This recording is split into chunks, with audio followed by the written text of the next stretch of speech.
All right. We are going to get started because we have a lot of people. And it will be a definite 2-hour class. Royce is like, where's my seat? I know, if you brought a lawn chair, we got plenty of places for you to sit over here. So tonight is how to get your first real estate deal done. Mainly focused on buy and hold. So if you're here to hear about fix and flip, you might get some good information, but it's not designated towards fix and flip. It is definitely all about buy and hold. Upcoming classes next week, we will not be meeting here. We will be meeting at Ryan's. I was just waiting for I saw some email, but I did not have time to read it. This is James's 50th birthday party. He's not here to defend himself, so make sure you show up and wish him a happy 50th or 55th if you prefer.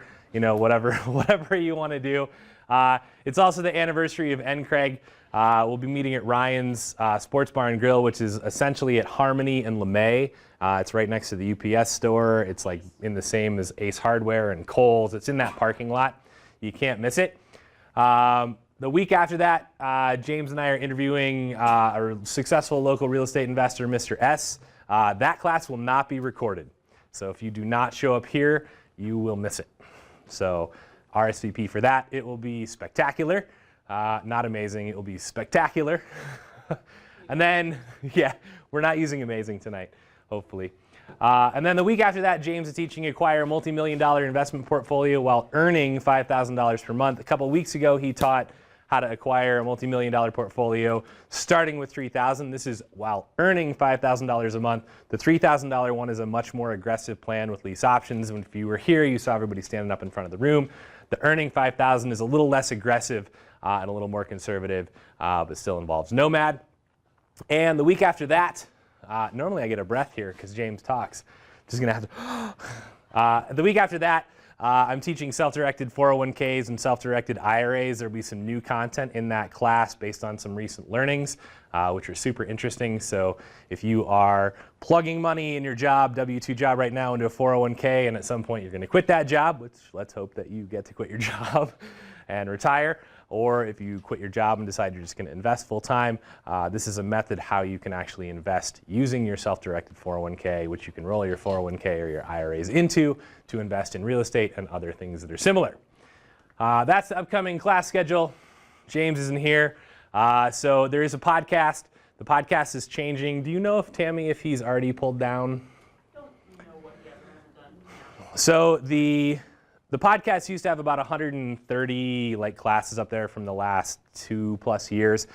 James is changing the way it works, so I think only the most 4 or 5, maybe 6 are going to be left up there. So if there's something you want to listen to and it's up there, go listen to it now. I think they're still going to be available if you are a direct client of James, so no issues there. But check it out. All the ones that are recorded are going to be up. But again, next week won't be recorded, so if you miss it, then you will miss it. Tonight, introductions.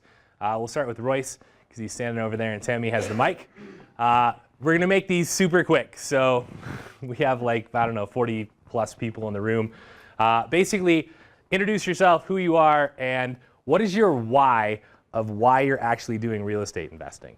And I'll leave it at that. Those are two, you can't be quick and me tell you my why. It's hi, my name is. Worse than that. Well, you've already wasted 30 seconds of your time. Yeah, hi, I'm Royce Quinton. I'm a long-term buy and hold investor. I guess it boils down to reaching financial goals. Perfect. Tammy Orr, real estate broker and financial independence. Short and sweet. Can be done. See, look at that. Christina, and yes, we're looking for ways for financial independence as well. Also known as FIRE. Thank you. My name is Alex, and also for financial independence and more control over all of that. My name's Doug, and I want to quit my job. There you go. My name's Brent, and I am also on the financial independence path. Perfect. Kayla, financial independence. Michelle, financial independence. Joe, don't say my it. why. My why. I do it because I actually like buying houses. I love the whole buying process. It's fun. And of course, financial independence. That's my reason. Allison. I'm Allison, and I will be doing real estate investing because my mom would be happy that I would do it. I'm Dave. I'm wanting to do real estate for financial independence. Quit my job. Nice. Bob, I'm old. I want to retire.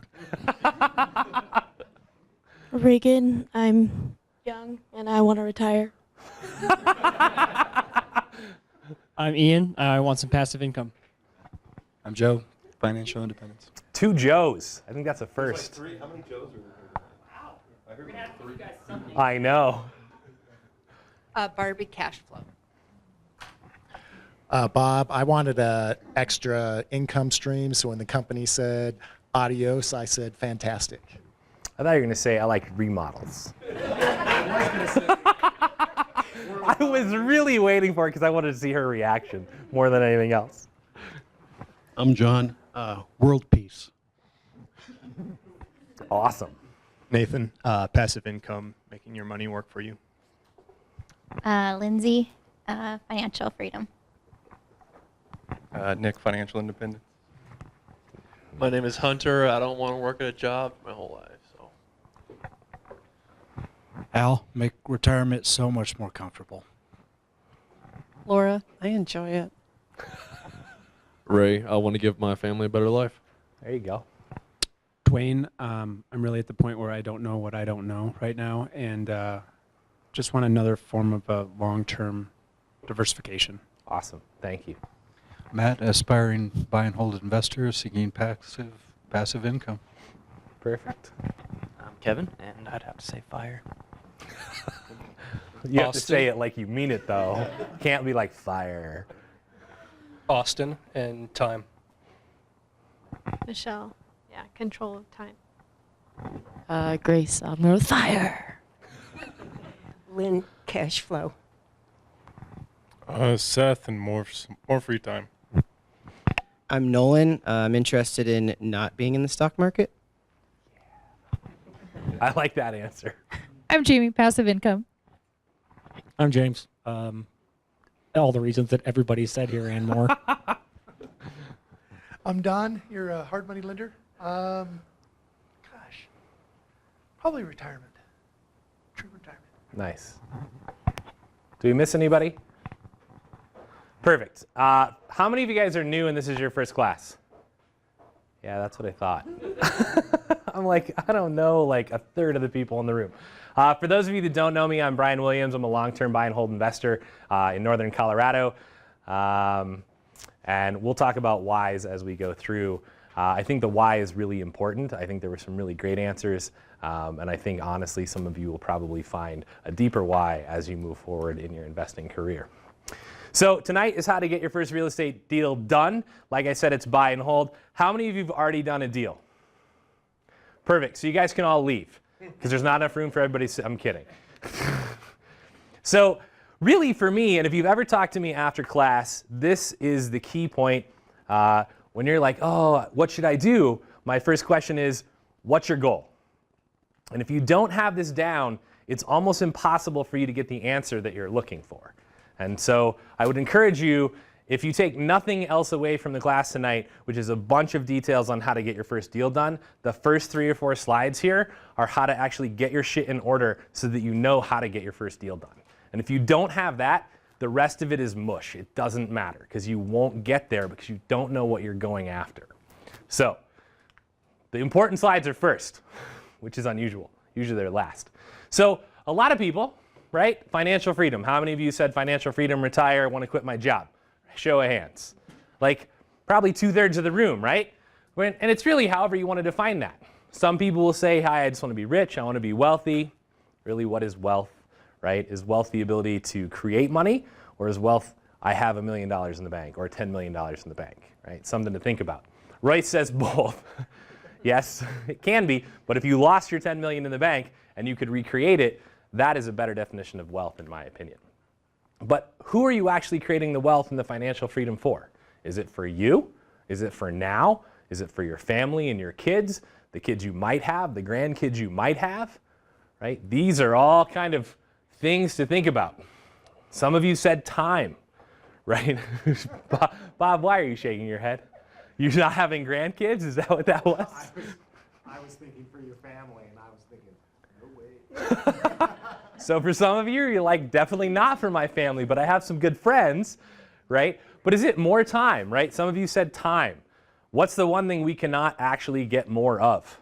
Time, right? You could get more money, but getting more time, medicine is definitely getting there, but it's not going to be like, hey, you want 10 more hours? Here you go, pay $300, right? And how do you quantify time with family and friends?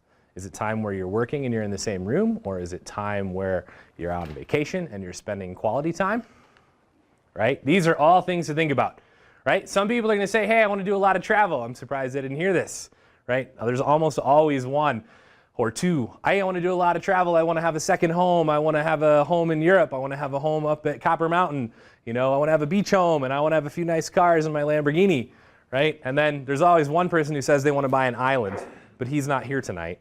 So he literally always says he wants to buy an island. But that's a fantastic, hey, my goal is to buy an island. Great, right? Charitable causes, right? For some, this isn't a journey about themselves. It's a journey about, hey, I want to actually contribute and have world peace, right? Make enough money, maybe you can cause that. Maybe for some of you, it's just as simple as, I live in a house, I want to pay my mortgage with my passive income, right? And that's a great place to start, because once you get there, you're essentially living for free, right? And maybe you add all your bills into that too. So what is your goal, right? Do you actually have a number that you know, like, I need to make $4,800 in passive income a month, and that is my goal, and that's what I'm striving for, right? Is it 5K, 10K, 25K? And for some of you, you may look at those numbers and go, wow, Brian, that's like a huge number, 25K a month. Who needs that? Well, stop and think for a minute. What happens when someone in your family who's insured but not insured well gets really sick? If you have the opportunity to help them, is that a bad thing? Right? If you're making 25K a month or 50K a month or 100K a month, and you can just make it happen for them, whatever the treatment is that they need, that's not a bad thing. In the class last week, was it last week? What did we teach last week? My God. Oh, yeah. So, yeah, I don't even think it was that week. It must have been 2 weeks ago, right? Is your goal, I want to set dollar amount in a bank somewhere, right? This is where a lot of people start, right? Financial planner tells them, hey, you need $2.7 million in order to fund your retirement. When you retire at 65, you plan to live to 93. Hopefully they're not wrong, right? I mean, you need to die at 93 to not run out of money. So if you enjoy that kind of, roll of the dice, you're in for a treat with financial planners. But otherwise, what is it really? Is it 5 million? Is it 10 million? Is it 15? Do you even need that? If you don't know what your goal is, it's really hard to know how to get there. If I tell you, I want to go somewhere, and you're like, where do you want to go? I can give you directions. I'm like, I don't know. Can you give me directions? No. So that leads us to, you need your goal. What is your plan? We've done some hot seats in class. I think we're doing them again sometime this summer. Yeah, I think it's on the calendar. Where people came up and said, hey, this is where I'm at. And it's like, well, where do you want to be? Okay, and what's your plan to get there? And then it's like, well, I don't really have a plan. I'm just buying the next property. Well, how do you get to where you want to be if you don't have a plan? So, begin with the end in mind. Royce, who said this?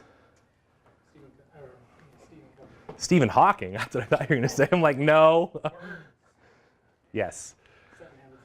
So, beginning with your end in mind, right? This is where do you want to be? If you don't have that plan, it's really difficult to get there. And your plan isn't something where you're like, hey, I went to this class Brian taught, and then I wrote down my plan afterwards, and that's exactly my plan. It's meant to be a guide.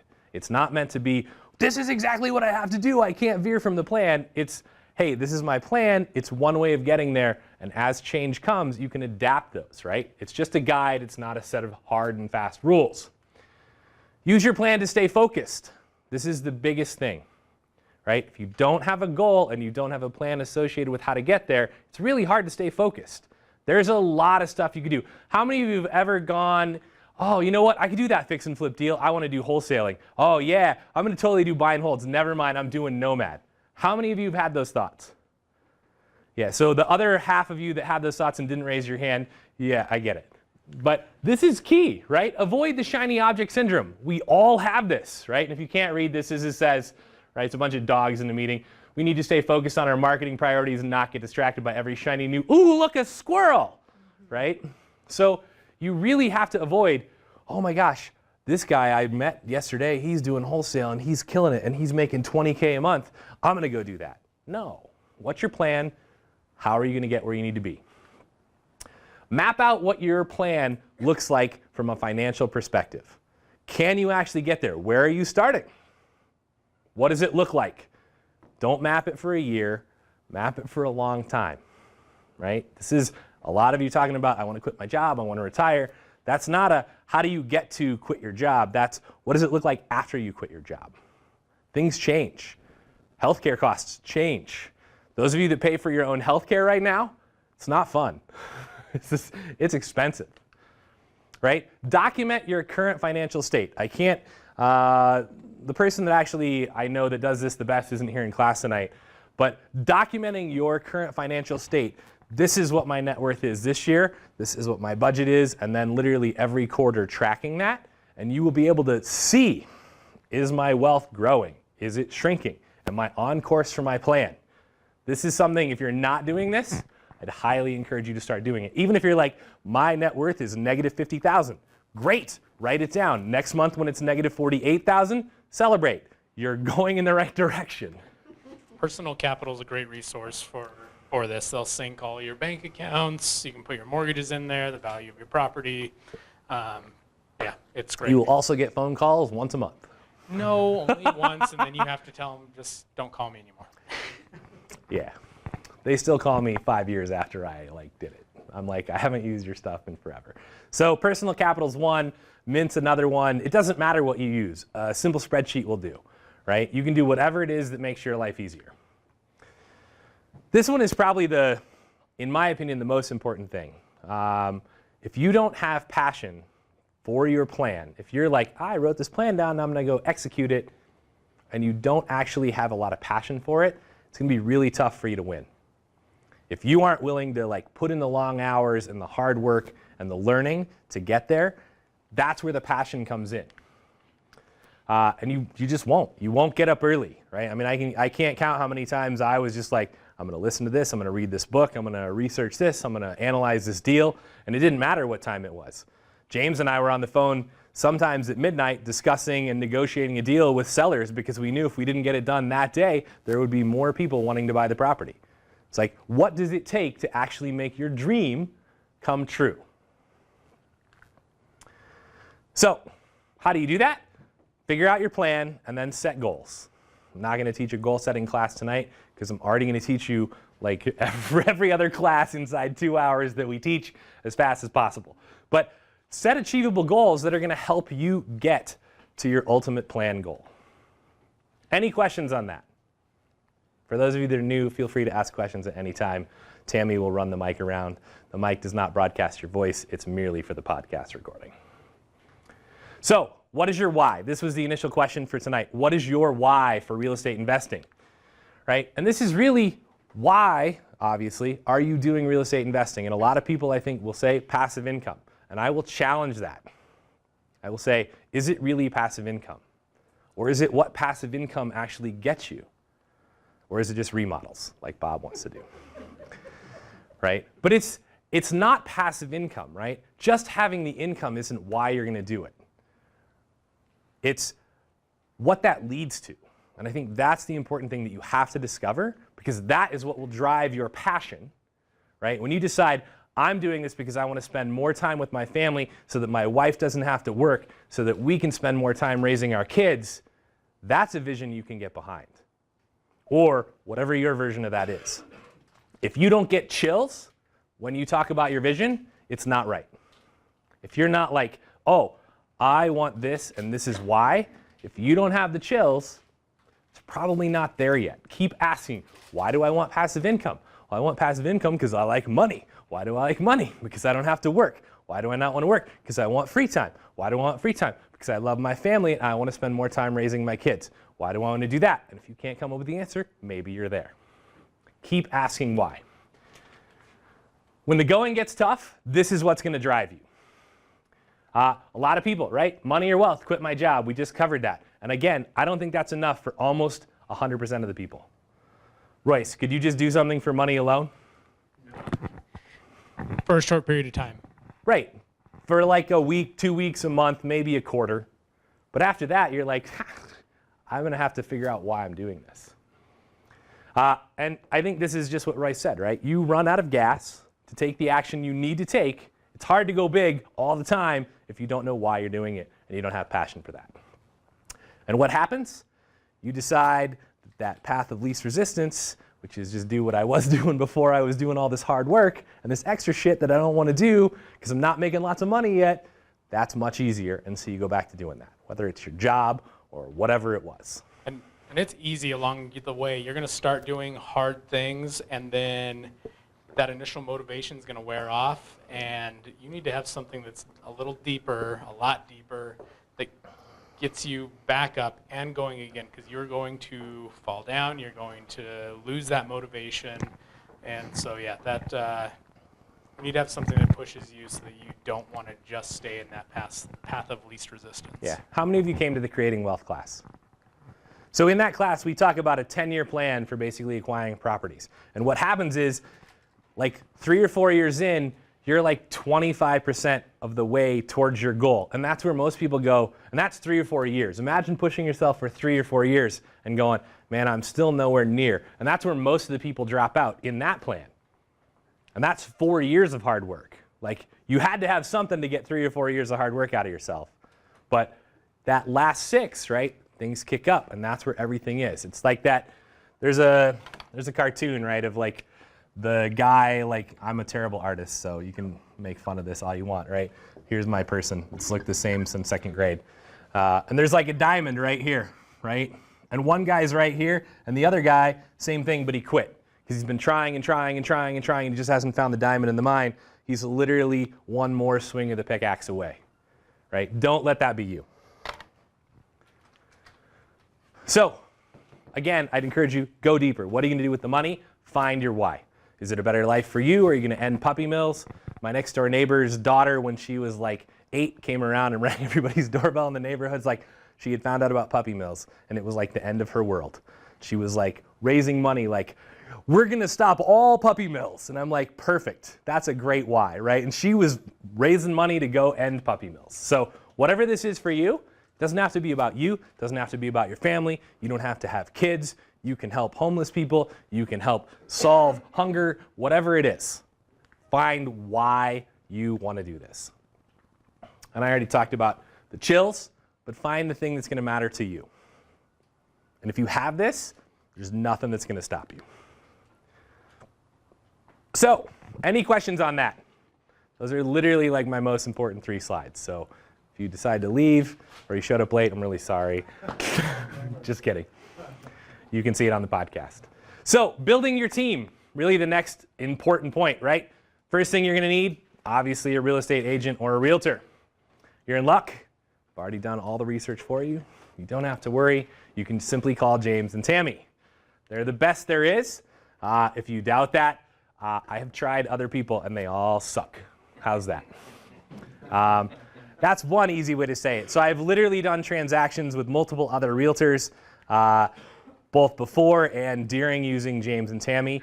And during was more a fact of the deal was in such a place where there was already an agent in place.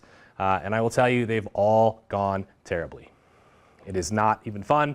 There was a class, I'm sure it's recorded, where I actually explained 2 of the different scenarios, but it was like their client didn't move out of the house after the house was sold, and I had a tenant ready to move in, like all sorts of just bad stories where they're only focused on getting their commission, just silly, silly stuff from a realtor. If you're talking to a realtor and their only concern is whether they're getting paid, find a new realtor. The other problem is that what do most realtors do? They're focused on what? Owner-occupant properties. They're not focused on investment properties. Most realtors don't own investment properties. There are some that do, and the one that I worked with who did, he owned 10 to 12 single-family homes in this area. Like, I was actually giving him advice on how to manage his rentals. I'm like, this should be the other way around. Like, you should know way more than I do.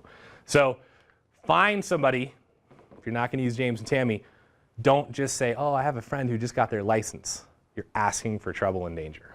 This is not what you want to do with your business. If you're treating this as a hobby and you don't really care, go for it. But this is what happens with a lot of people is they choose, oh, I know somebody who's a realtor. They're going to give me a discount on my fee. Trust me, it doesn't matter. It's not worth it.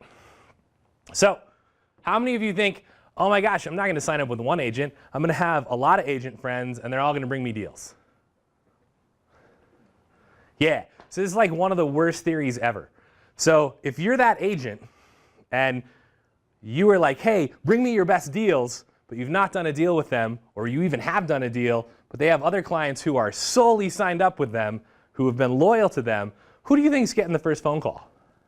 It's not you, right? You're getting like the shit end of the stick of deals. So, and how much loyalty are they going to have to you? How much loyalty do you have to them?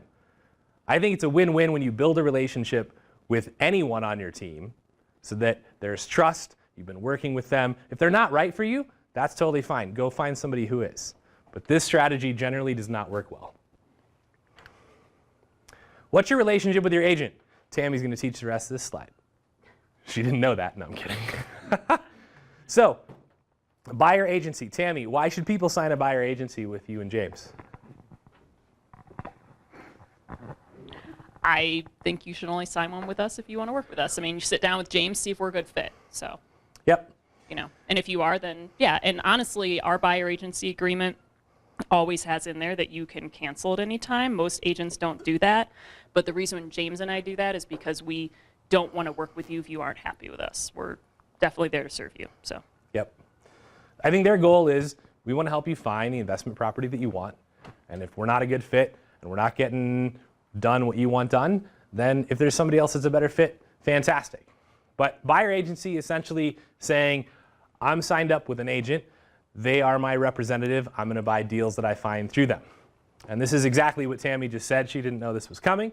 But if the agent's not willing to terminate your agreement with you if you're unhappy, that'd be like going to a restaurant and them bringing you food that had mold on it, and you're like, yo, there's mold on my food. And they're like, meh, you're still paying for it.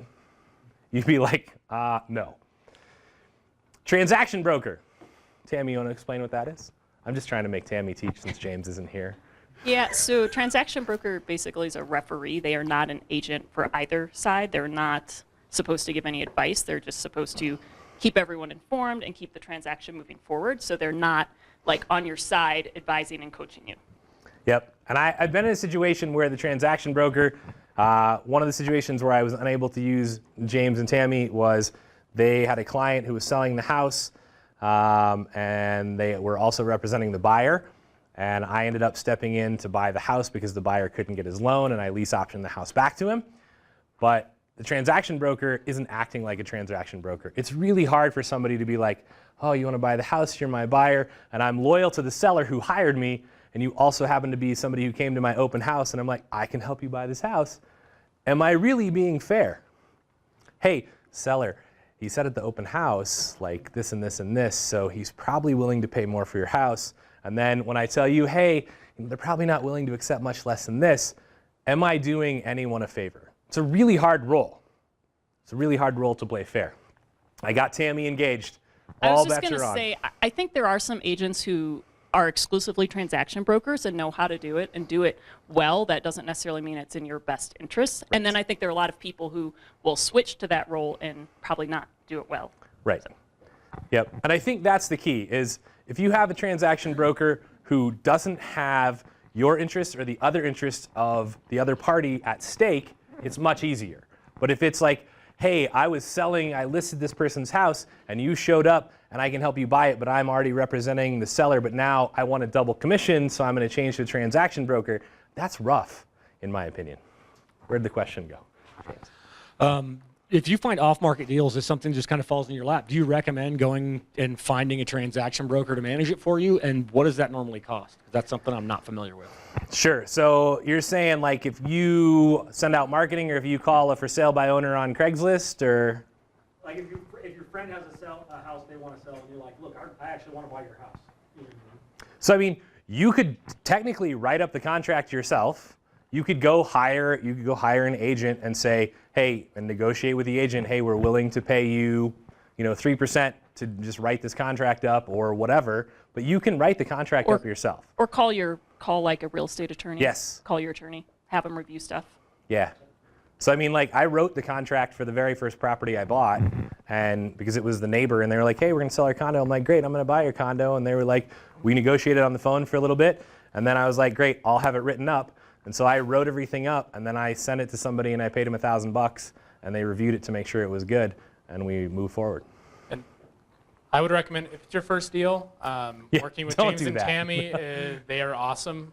The very first deal I did, I found off market, and had James and Tammy still work and write the contract and close the deal, because that was their checklists and systems are so good. I think I would have walked into buying that house and been much more fearful, or I guess the unknown would have been very stressful. I didn't feel that. So even if you find it off market, you can still hire or pay someone.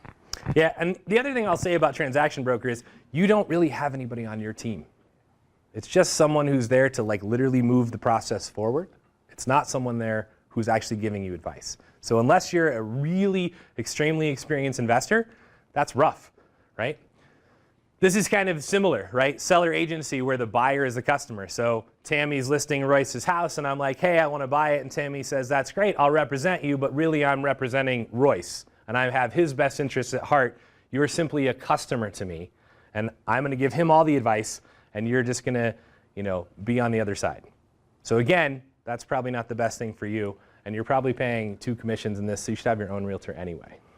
So make sure you understand your role when you're signing up. More, build your team. Supportive family and friends. How many of your family and friends are supportive of you being here tonight? Yeah, if they're not, it's not necessarily a terrible thing, but it's rough, right? If your family is constantly like, hey, you're never going to actually be able to do that. There's no way that works. I've seen that on late night TV. It's a bunch of crap. I ordered it once and it didn't work, right? We've all been there, right? But this is pretty important. Talk to them. Bring them to class. Have them ask all the questions they want, right? We will help them understand. Mentors. So your mentor shouldn't necessarily just be like Tammy or Royce or me because I'm standing up here teaching. Your mentor should be the person that can actually help you and is basically 1 or 2 steps ahead of where you want to be, right? It's not, oh my gosh, I'm going to pick the richest person in the room and the person who owns the most property in the room, and that's who I want to be my mentor. If you're buying your first deal, you want somebody who owns 2 or 3 or 4, who's been through the process several times, who can tell you about the shortcomings and pitfalls and what you might want to do to come out even better than you're thinking. Right? They need to be in your market. A lot of the classes that how many of you been to a real estate class that you paid for outside of, you don't pay for these, so outside of anything, right? Have you ever been to a real estate class you paid money for? Yeah. So in a lot of cases, those classes, you hear them advertised on the radio, they're classes about, hey, come, we'll teach you how to wholesale, we'll teach you how to fix and flip, you can be part of our big team, and then you go and they don't know anything about Fort Collins or Northern Colorado or Denver or Colorado, right? They know stuff about literally where they did their stuff, and they're teaching their strategy across all markets like it's going to work. And so if you go to that class, you'll find, oh, I can buy fix and flip properties for 70% of retail value minus expenses and minus closing costs. Well, if you find that deal in Fort Collins, please call me. I'd be happy to pay you a lot of money for it. They don't exist here because that's not our market. Find an attorney. You might need multiple attorneys, right? You're going to need an attorney for asset protection, which is a class that we used to teach here and I haven't taught in a while and probably won't teach in 2018, 2019. What year are we in? Right? Having someone draw you a lease. If you're a client of James and Tammy, there's a lease we've been reviewed by multiple attorneys, and James and I multiple times added everything that we've ever had happen, plus a lot more stuff. And so you can get that as a client of James. And anything else you need, right? You might need an attorney for an eviction, right? It's a simple phone call to an eviction attorney. But you want to find an attorney who represents your best interest. Attorneys are notoriously difficult, in my opinion. They like, hey, can you draw up an operating agreement for this? yeah, sure. Here's their like default copy. And I'm like, nope, doesn't work for me. I want an attorney to think about my interests and think about the situations I might run into. And those are hard to find. Mortgage brokers or lenders, right? Finding a lender who understands investment properties, especially if you're nomading. If you're going to buy 10 houses across the next 10 to 12 years, you want an investment lender who knows, hey, this is what you're going to need to do. This is how much money you're going to need to make. You need to find properties that are going to make this much in rent so that you don't hurt your debt to income ratio, and they can help walk you through each successive purchase. Insurance agent. Obviously, you need to have a good insurance agent. And some people like to have like one person that they always talk to. I don't have that. My insurance is through USAA, which is a military affiliation, but I just call the number and I get some random person, but it's always been great.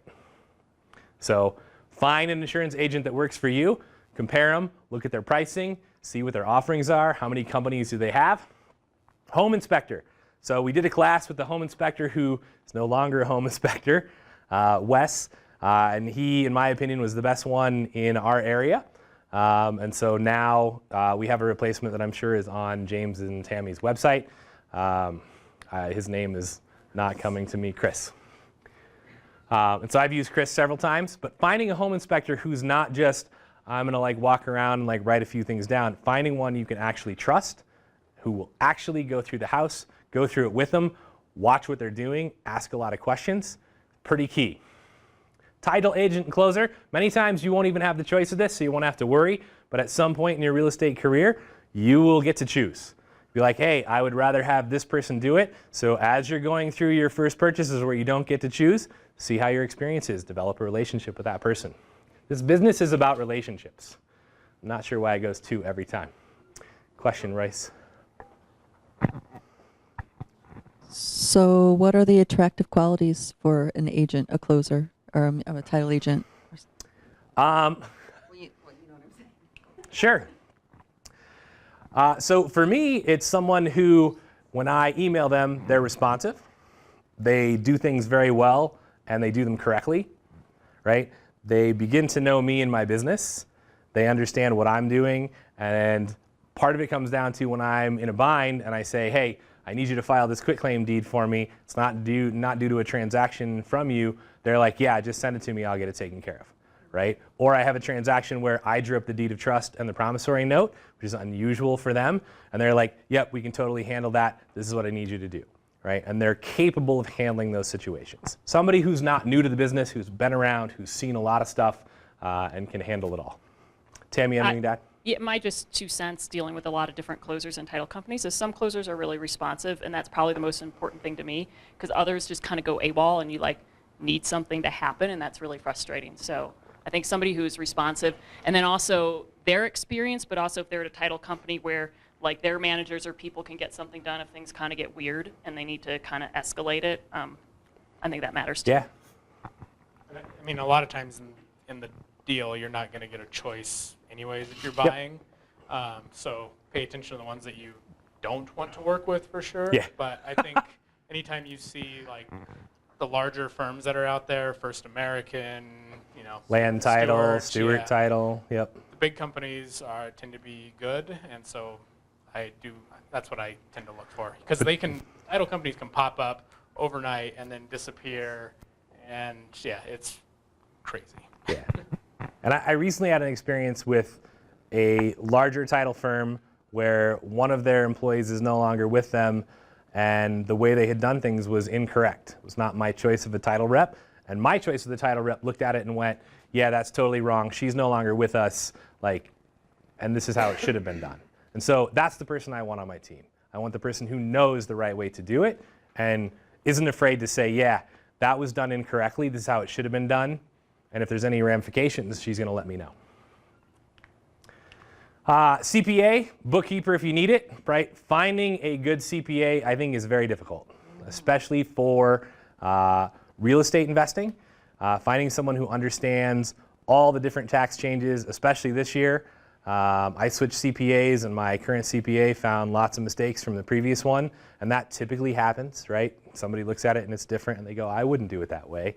But finding someone who isn't your cheapest option is probably the best. If you find some, a CPA and they're like, yeah, I can do your tax return for $500, but then you go to the high-end firm and they're like, yeah, your return would be $5,000, right? You may not need the high end, but the low end may not be getting you all your money back, right? You would rather pay $5,000 to have your return done and get a $20,000 return than pay $500 and get a $2,000 return. So, Your needs will likely change with yes. your CPAs over time. When it's your first property and you have a W-2 on one property, TurboTax might be good right. Yep. So, handyman, plumber, electrician, you can imagine all the stuff that you might need done. This is part of building your team over time, especially if you're self-managing, right? If you're hiring a property manager, your property manager should already have most of this taken care of. However, if you're not, I used to have a handyman who I would call and be like, hey, I'm buying a house. I need you to do, here's the list of things. And he'd be like, great, I'll be on site. It'll probably take me 2 weeks. And he'd just come, he'd have a key, he'd show up, he'd work. So if you can please not take pictures of the slides, that would be awesome. Thank you. And then as needed, right, painter, flooring, roofer, yard care, snow removal, remodel team, right? You're probably not letting your handyman do a kitchen remodel. Maybe you are if your handyman's a GC. I don't know. And then over time, you're probably going to develop relationships, whether it's inside this room, outside this room, family and friends, with private investors, right? So you're like, hey, I've got 10 loans, they're Fannie Mae, I actually want to buy this other property, and I know a family member who's like, hey, I would like to partner on a deal with you, or I'd like to loan you money to buy that property, right? These come up over time and become really, really invaluable. If you know someone who, the only way I can get this property done is buy it 7 days cash only, and you can make a phone call and get $800,000 to buy a multifamily property, you put yourself in a position to win in getting that deal done versus other people who are like, I had to wait 45 days for a loan. And private and hard money lenders as well. Any questions on the team? Yeah. You're fine. Yeah, I'll repeat the question for you. Can you explain what the difference is between a hard money lender and just a loan partner? Because you've got. Sure. Sure. There is so I don't know if it's still up on the podcast, but if you go listen to the partnership class, it goes into detail on that. But essentially, like a private investor would be, Royce and I say, hey, I'm life guy, go find a deal. And Royce, I say, hey, you want to partner on this deal with me? He would be a private investor, right? A loan partner, right? I'd be like, hey, I've got all the down payment, but I can't get a loan right now due to whatever reason. I've already got too many. And I say, hey, Royce, hey, loan. Hey, loan, do you want to be a Royce partner? Like, hey, Royce, would you like to sign on the loan and be a partner in this deal? And so that's what a loan partner is. Private lenders are typically like family and friends who are not at kind of hard money rates, where hard money rates are typically 12 to 15% with 2 to 4 points. A private money lender might be, hey, I have a rich uncle who's willing to lend me $300,000 at 5%, right? And so if you find those people and you build the trust and you show them what you're doing, those can be really, really invaluable because for them, they're like, hey, I'm getting 5 or 6%, which is like 6 to 12 times more than I'm getting in my savings account, and they're happy, and you get to go buy a deal, and you're happy, and you're making money. So just to comment on building your team, like this is a large list, a lot of different people that you need to put into place. I think if you find a few people and a good CPA, a good real estate agent, they will likely, you find someone you trust that is good. You've maybe got it from, I think word of mouth is one of the best ways to find your resources. If you find a few of those keystone members of your team, a lot of those other positions become much easier to find, like handyman and that information, like just the network in this group alone, you will find really good resources. Yeah, I mean, if you're using James and Tammy and you're like, hey, I need a plumber, they have a few plumbers that their other clients have used and trusted, or they've used and they trust, and they can be like, yes, here's your top choice for your need, right? And so that in itself is invaluable because you essentially have like, whatever it is, Angie's List, all done for you because you don't have to pay for it, right? You just ask and it comes. So just a quick recap on those first 2 slides. Set your goals. Without the goals, it's really hard to build a plan. Without a plan, it's really hard to get where you want to go. Understand why you're doing this, and then start building your team. And as Royce just said, you don't need the past 2 slides of team members. What you probably need is friends and family on board, right? If your friends aren't on board, find some new friends, right? If your family's not on board, It's up to you, right? Find an agent, right? It's done for you. Maybe find a mentor. It turns out your agent might actually be a really good mentor if you're using James and Tammy. They've done this for a long time. A mortgage broker and lender, right? Find one or two of these and then do a deal. See how you like it. Do another deal. Get your financial house in order. This is like, there's not a slide from that. But if this isn't the case for you, go do this, right? This is all pre-work. You probably are all like, none of this is going to help me get my first deal done. But this is all the foundation for getting your first deal done. Get your financial house in order. Do you have a budget? Do you know how much you're spending versus how much you're making? Is there more going out the door than is coming in the door? If there is, that's a problem. It's really hard to accumulate money for a down payment if you're spending more than you make. Most people have no idea what they're spending. This is like if you ask a gambler, hey, how much money did you make or lose at the casino? And they're like, oh yeah, I won $100 this time. Great, how many times did you lose $100? None, right? If you ask them to write it down, it turns out they lose a lot more money than they think. Save for down payment. Start a savings plan. Get a budget, find the difference, pay yourself first. Save the money towards your down payment. Repair your credit as needed. If you don't know what your credit score is, go pull it from annualcreditreport.com. You can pull all three. I'd suggest you pull one like every 4 months, right? It's free for you to pull. See what's on your credit. Sometimes you'll be like, hey, I don't even know what that is. Then go have that either removed or have it repaired. You're shooting for a 720 to 740 as your middle credit score.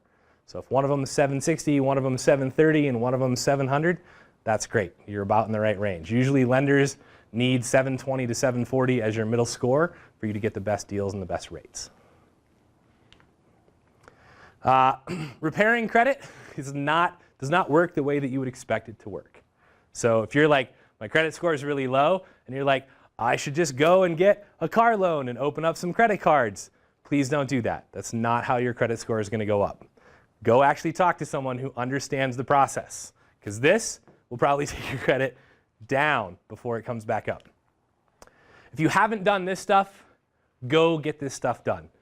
If any of these pieces are missing for you and you walked out of here from class tonight and you came back next week with most of this stuff done, you would be 90% further than most people. So please get those things done. Any questions on that?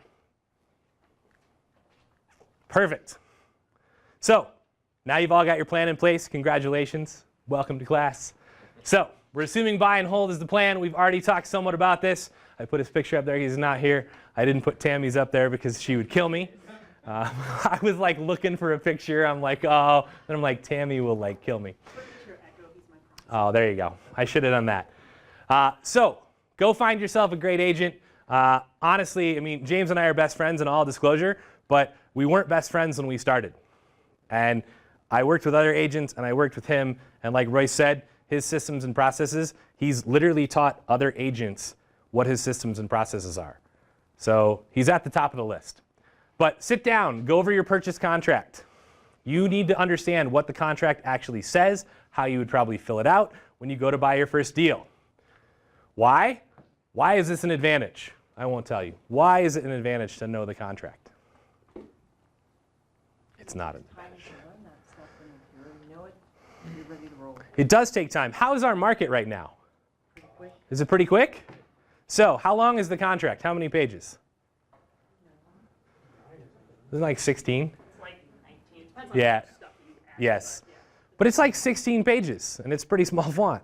So deal comes up, and you call James and say, hey, I want to go see the property, and you go see the property, and you're like, yep, I totally want to buy it, the numbers work for me, and then you have to sit down and go over a 16-page contract to figure out what you actually want to do, what everything means.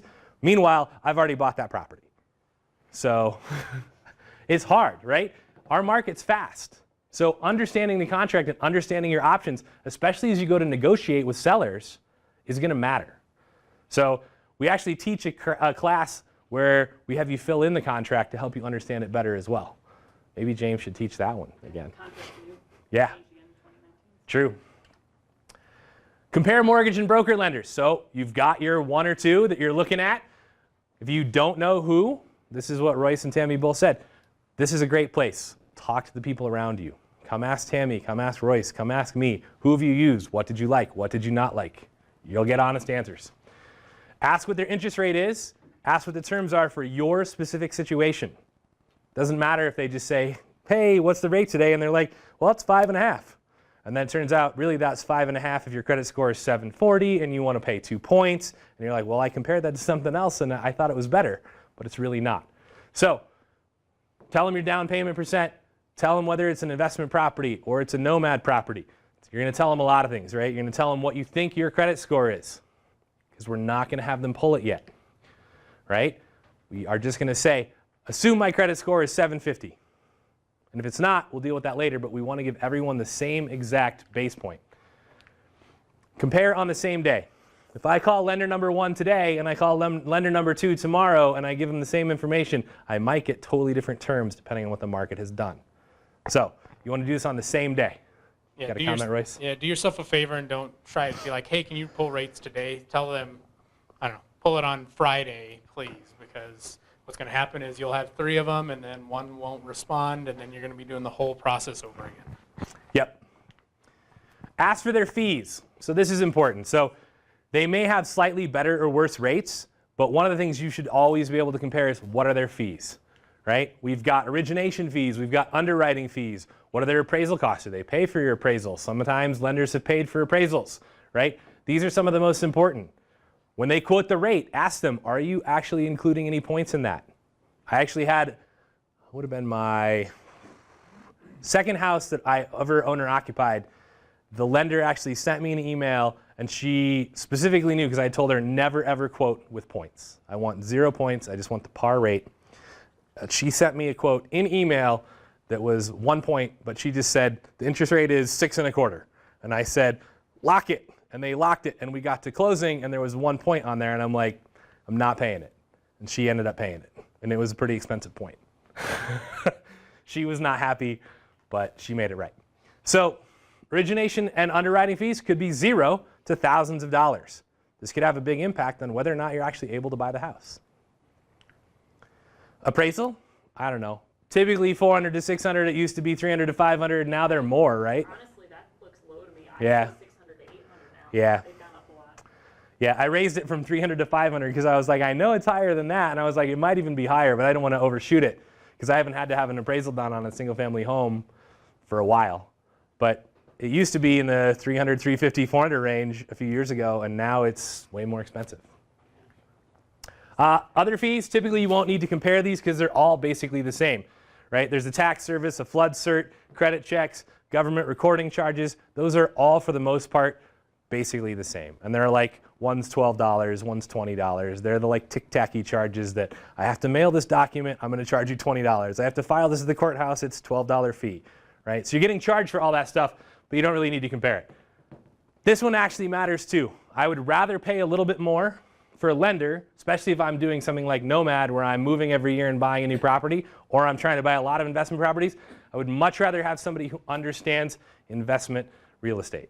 If they're just like owner-occ and they're churning out loans, like I won't say that, like the large companies you see advertised on TV and you're like, oh, push the button and you get a loan, right? I can tell you those companies don't work well for investments. I'm trying not to name them to avoid having lawsuit action. Types of financing. What kind of financing options do investors have?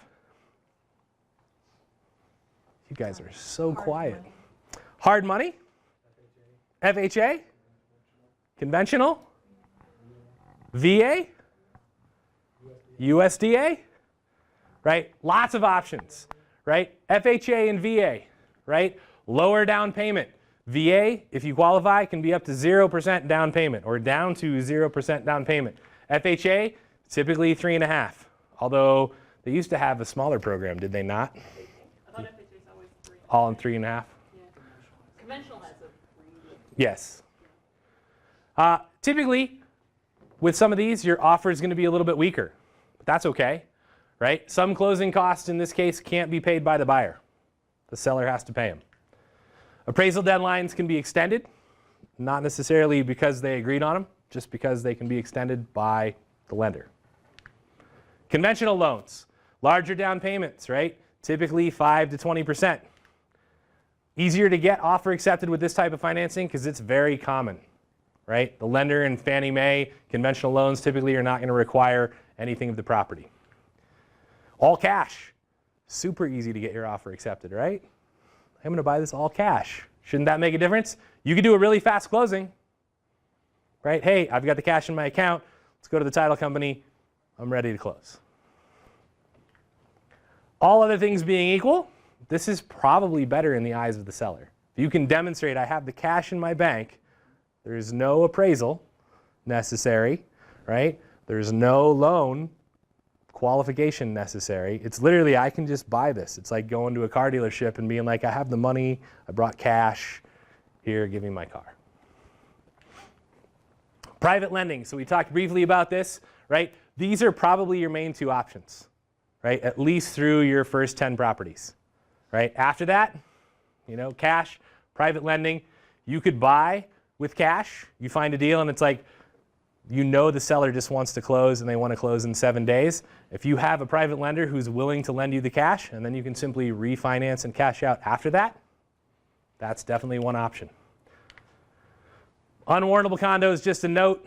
So if you're buying a condo, there are lots of situations where the condo may be what's called unwarrantable. It could be that the HOA has poor funding. It could be that there's more than 50% of the units are actually rentals. But this will make it typically unwarrantable to a bank, and you may either have to put more down or get a different type of loan. So just be aware when you're buying a condo that might be the case. If you're buying it to live in, this won't apply. Any questions on finance? Perfect. Any questions on anything else? So what can you afford? How many of you know right now what's the max loan you could get to go buy an investment property? I see 3 hands. I see four and a half hands, maybe 5, right? So this is pretty key. If you're at this step and you're ready to go buy, but you don't know what you can afford, it's time to find out. So how do we do that, right? Considering Nomad, if you've got 1% to 5% down, strongly urge you to consider Nomad, right? How many of you don't know what Nomad is? Everyone knows what Nomad? Perfect. So Nomad is this, I'm like, somebody has to not know. That was an easy one. So Nomad is essentially, I'm going to move into a house, I'm going to owner occupy it for a year, and then after a year, I'm going to move out of that house, I'm going to keep it, and I'm going to turn it into a rental. And the advantage of this, I'm going to buy another house, move in, and repeat this process for years, right? The advantage to that is I can put 5% down on my property instead of 20 or 25%. So you put 5% down, you need less money to buy it, and then you continue this process. And James has multiple classes, so you can go see all the numbers and all of his pretty charts in those classes online. But that is the gist of Nomad. Tammy's going to add something. If you're new and you fill out one of those info sheets, yes. you get a copy of the Nomad book. So you can go home and read about it. Yes. So if you have a new sheet and you haven't turned it into Allison, please make sure you turn it into Allison and you will get a book and it will explain Nomad in detail. Thank you.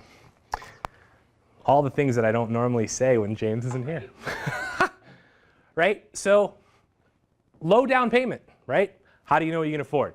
Depends on how much money you have. If you have $1 million in the bank, you can pretty much afford a lot of different things, right? 15% and plus 30-year conventional loan. This is typical for most investors, right, that aren't doing Nomad. If you're going to buy an investment property, you're probably putting 20 to 25% down, right? 15% has the disadvantage that you're probably going to have PMI, which is private mortgage insurance. So the difference between 15 and 20, if you're paying 15, maybe you should just pay 5 and do Nomad. Or save until you have 20 and avoid PMI, or buy it with 15% and then wait till you get to a lower loan to value and have your PMI removed. There's a lot of options. Again, this is literally like cramming every class we have into 2 hours. So on any one of these points, we could probably teach, or any one of these slides, we could probably teach a 2-hour class. Get pre-approved. Pre-approval is not the same as full approval in most cases. There are some banks that will actually pre-approve you like with full approval. They've gone through underwriting and everything. I think First Bank actually started to do this at some point, and a couple other lenders, which is awesome because it used to be, hey, you're pre-approved for up to $300,000 purchase, and then you go put something under contract, and then they're like, we need all these documents, and then you wait to see if the underwriting actually approves you. And if they don't, you're kind of host. So if you can get a full approval, it's awesome. So this is essentially, you call a lender, you tell them what your situation is. Do not lie. Do not commit loan fraud. But you're telling them what your situation is, and if you tell them off and they plug some stuff in and they're like, yeah, you're pre-approved, but then you submit your documentation, it doesn't show what you said, guess what's going to happen? You're not going to be approved. So tell them your situation, and they'll tell you, hey, you'll probably qualify for about this range. Now at least you know. You're still going to have to prove it. And that relationship is one that, get to know a couple good lenders, because especially as you get more experienced, you're going to have a deal that pops up out of nowhere. Maybe you weren't planning on buying, and then next thing you know, you need a pre-approval letter. And the better you know your lender and the better you understand your numbers, you might get lucky enough that you can call and say, hey, I need a letter. I'll have everything you need Monday, or whatever along those lines. So it matters. And it doesn't hurt to have other lender friends in the private lending and the hard money lending business either. There's definitely been a weekend where it's like a Sunday and a deal pops up, and in order for me to submit my offer, I actually need a letter from a lender, and I can call a hard money lender who knows my situation and say, I need a letter, and they can deliver a letter, because I can't call First Bank because they're not open. So relationships matter. And that may have been one of the deciding factors of me actually getting the deal. True story. Get the letter saying what you're pre-approved for. And like I said, many lenders will now fully underwrite you. So maybe that's one of your lender choice deciding factors. You find a lender who actually can fully underwrite you in order to prove that you're going to be able to qualify. This leaves you with no surprises. Typically, you're going to need to submit the following, which is always fun. Submitting documents to a lender, it's the most joyous thing ever, right? No? Just like, hey, here's my firstborn kid, take them, whatever. Loan application, this basically shows all of your assets and liabilities. If you have a spreadsheet with all of your information already in it, this will make your life much easier because you can simply send them the spreadsheet. It's like, here's my information. W-2s for 2 years, pay stubs for 2 to 3 months, tax returns for 2 years, maybe longer, right? All of your checking, savings, investment, and retirement account statements for the last 2 to 3 months. If you've ever worked with a lender, any deposits that you have into your savings account or checking account that aren't like from your job, that just kind of seem random, guess what? You're going to have to justify them if they're over a certain amount. So if like mom's sending you $2,000 a month, you're going to have to show, hey, here's $2,000 a month. If you're getting paid under the table from somebody, cash, and you're depositing it, you're going to have to justify it. So be aware of that. Proof of source of down payment funds. $50,000 can't just magically show up in your savings account the day before you buy the house. They have to know where it's coming from. They have to know that it's yours, right? And anything they'll say request. So I will just tell you, expect them to request some absolutely what seems to be insane stuff that you're like, why would you possibly need this? Just get the email, send them back what they need, and move on. Don't stress. Don't let it get you upset. It's like literally dumb. I've done transactions where they're literally like hung up on, we need to have your name on the HOA bill where the HOA bill is $100 a year. And I'm like, cause if I don't have that, you're gonna not give me the loan? Like, it just doesn't make any sense. So be prepared for some crazy dumb stuff you're gonna get asked for. Don't stress, just send it back. And if you have all of your financial house in order, I will tell you, lenders love to work with me because I send them all the stuff they're gonna need before they ask for it. When I send them the contract, I'm like, here's all of my financial information I expect you to request. If you do that, your lender will love you. They will go out of their way to make sure your loan gets done. Determine your buying criteria. How many of you feel like you have solid buying criteria for purchasing a single-family home in our market? How many of you have it written down? Okay, you're out. I had 4 hands in the back row. How many of you have solid buying criteria? How many of you have it written down? Okay, I'm going to say if your buying criteria is not written down, you probably haven't actually spent as much time as you need to spend. And I think this is important, right? What type of property are you looking for, right? So even to back up a step, my goal for tonight is not to tell you, like, you have to do everything the way I'm saying to do it. My goal is to set you up that if you do this stuff, things will be much, much easier for you. So what kind of properties are you looking for? Single family home, commercial, industrial, Multifamily, are you looking for multifamily 1 to 4 units, multifamily 5+ units? Are you looking for a 100-unit building? Those are vastly different things. Location. Where in Fort Collins do you want to buy? Where in Colorado do you want to buy? Where in the world do you want to buy? Right? Are you looking to buy in a different country? What's the price range you're looking to buy? Obviously, if you're buying a single-family home, your price range probably much different than if you're looking to buy an 8-unit building. What? I can't read that. 2% rule. Royce is going to explain the 2% rule to you. No, it's not worth it. Perfect. Agreed. So what, you took James's role in harassing me while I teach? Of course. Yeah, it's awesome. Royce is teaching 5 classes in a row after next week. All the ones that are already on the list. Good luck writing the SD 401k one. What kind of size of property are you looking for? Some people like 1-bedroom, 1-bath units. Some people like 3 2s. Some people like 4 2s, right? What does the market need, right? Go look at what's advertised on Zillow and Craigslist. What are people getting for rent? Decide what size of property. Decide the square footage too.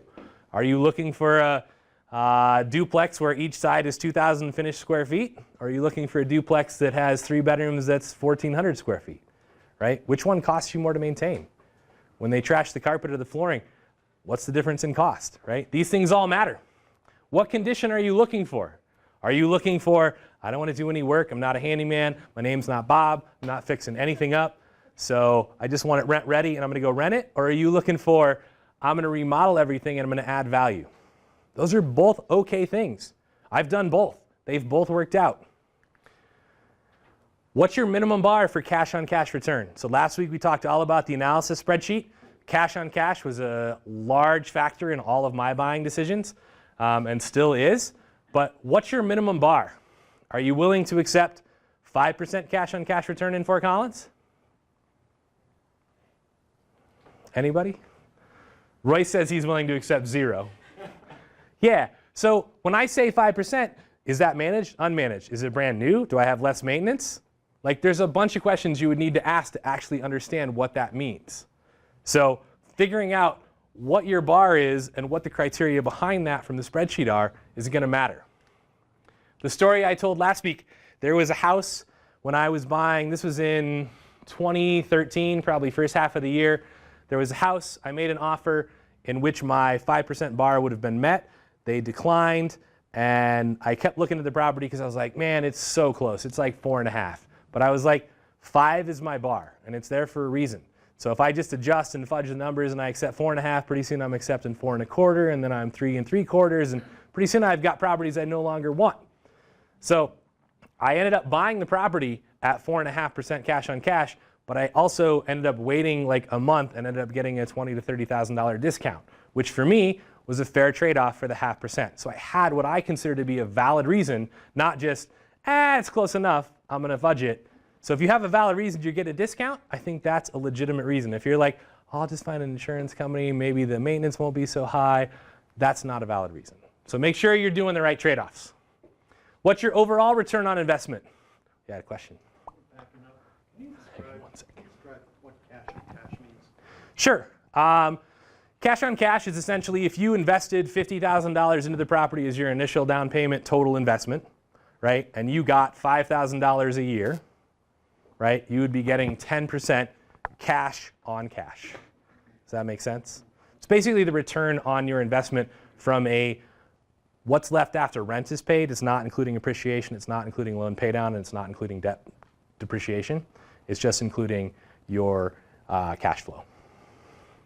ROI, however, includes all of those, right? Includes appreciation of the property, loan pay down, what you expect that to be, and obviously you're guessing, right? If you say, oh, in Fort Collins, our average is around 4 to 5, and you put that in, but it turns out across the next 30 years, it's actually 3.5, it's a big difference. So we encourage you to estimate, like we taught in the spreadsheet class, be a little conservative. If you're nomading, do you adjust any of these? We talked about this last week. You're not going to find 5% cash on cash when you're putting 5% down. You're probably going to be negative in cash flow. So we taught you to analyze it with 20 to 25% down, see if that's okay, and then see what it looks like with Nomad and see if you're willing to stomach it. If you want to see that, listen to last week's class. So Your overall buying criteria, this should be an ongoing discussion. You're telling your agent, this is what I'm looking for. They're sending you potential leads. You're looking at those and you're like, yeah, these don't fit what I want. You figure out why, and you have a constant feedback loop to get better leads. Any questions on buying criteria? Perfect. Somebody asked some questions. All right, so this is a very close criteria to what my criteria have been in the past. And I kind of phrase them in the form of questions. And I kind of start at the top. So for me, it was, is it in any of these cities? And if it is, then great. I'm initially interested, right? And if not, can I buy at such a discount where I could exit in 2 to 5 years and make a decent profit, right? So I'm not limiting myself. If I'm like, hey, it's not in the area I want to buy in, is it still a good deal? Can I still turn a good profit? But I'm not willing to be in it longer term. Is it in a neighborhood that's performed well or is likely to based on employment, traffic, population, and migration data? We provide this data in some of our stats classes. James provides tons of stats, and then once a year I bring back information from other sources and provide some of this as well. So looking this stuff up matters. Where are people moving to? Right? Larimer and Weld right now, people are moving in. They're not moving out. We're 2 of the best counties, in fact, the 2 best counties in the state right now for migration. Was it built in 1960 or later? Why might this be a criteria for me? Lead-based paint, asbestos, like, you know, all sorts of things. I mean, piping, electric, there's tons of different things. But part of it's just simply age, right? I mean, we're almost in 2020. This house is getting old. And in some cases, you buy a 100-year-old house, right? You got a lot of potential issues to deal with. Right? I've owned a 100-year-old house. It turned out really well, but it also had knob and tube. And they were like, yeah, the knob and tube is dead. It's fine. Turns out it wasn't. It was live. And so you have to pull it out. And like, it's just hassles that, in general, 1960, 1970, or later, right? I'm not as worried about lead-based paint as I am some other things. But in general, I'd like to see it be newer than that. Is it in a floodplain? I do not want to buy property in a floodplain. I will buy property 500 feet from a floodplain if it's the 1,000-year floodplain, right? Is it almost rent ready? Right? For me, this was important, especially early. I didn't want to spend a lot of money outside of closing, right? I was looking to buy quality up front instead of investing additional money after the fact. It's not always been how I've invested, but this was definitely where I started. And if James was here, he'd be like, Brian was like different than all of my other clients. They all wanted stuff where they could go fix it up, and Brian was like, show me pretty, right? And it worked, right? I could buy a property, do a little bit of cleanup, and rent it. And I literally rented most of my properties like the day after I closed. I already had them rented, right? Because I didn't have to go in and do weeks of work. Is this a property I want to own in 10 or more years? Why do I care about this? Yeah. Yes, because I want to own it for longer than 10 years. Is this something that in 20 years I'm going to be like, man, I'm so unhappy with this property. Why did I buy it? Is it in a bad area? Right? Some of the criteria that are above kind of bubble down to this. Yeah. How do you find your tenants so quickly? That's the tenant screening class. There's like 4 classes on that. You can listen to them. I don't have time to teach it tonight. Before you buy the house, that's interesting. To have it rented before you close on a house. That's interesting. Yeah, I mean, it takes you generally 30 to 60 days to buy a house. You should be able to find a tenant in about 30 to 60 days. As soon as you put it under contract, I ask the seller for permission to advertise the house. I advertise the house for rent, take calls, do showings if they'll allow it, and it's rented. Yeah. But there are literally like 4 classes that go into depth on that. So, does it have 5% cash on cash unmanaged? Note, I'm being specific. Is it unmanaged? And this is for these 2 cities, or is it 5% managed elsewhere? Why might my criteria be like this? Where do you think I live? Loveland, Fort Collins. Yeah, I live in Fort Collins, Loveland area, right? Am I driving to Evans to like manage a 3 or 4 unit building when the toilet's broken? No, that wasn't in my goals. I didn't want to do that. So I'm willing to manage in Fort Collins and Loveland. It's close to my house. 5% unmanaged seemed like a great deal. Still seems like a great deal.